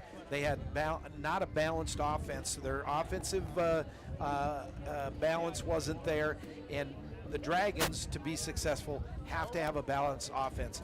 They got to run almost the same amount of times rushing the ball as they and have the same amount of plays on the offensive side passing the play. Let's get to our highlights package now, brought to you by Midco as we take a look at the second half highlights. And again, it was Trevor Neeson rumbling, bumbling, and stumbling his way as the upback for 80 yards on the kickoff return for a touchdown, which at the time made it 42-14. Minnesota State, he's 265, he looks like a $160, but then hold the phone. Here comes the MSUM Dragons as Ty Jochum bounces out to the left-hand side for the rush. And how about this Jake Richter play? Sports Center, watch out. What a find, what a grab as Richter able to not once but twice bobble the ball, come down with it, and picks up the final catch and one of our final highlight packages here in the second half. As we take a look at the numbers, the Mavericks again win it over the Dragons 42-20. Time of possession, Don, is probably one thing I start looking at when you're playing against 300-pound linemen. The wear and tear comes out to you. But if you would tell me that it would only be about 80 yards difference in the Mavericks and Dragons of total yards, I would have said the Dragons would have had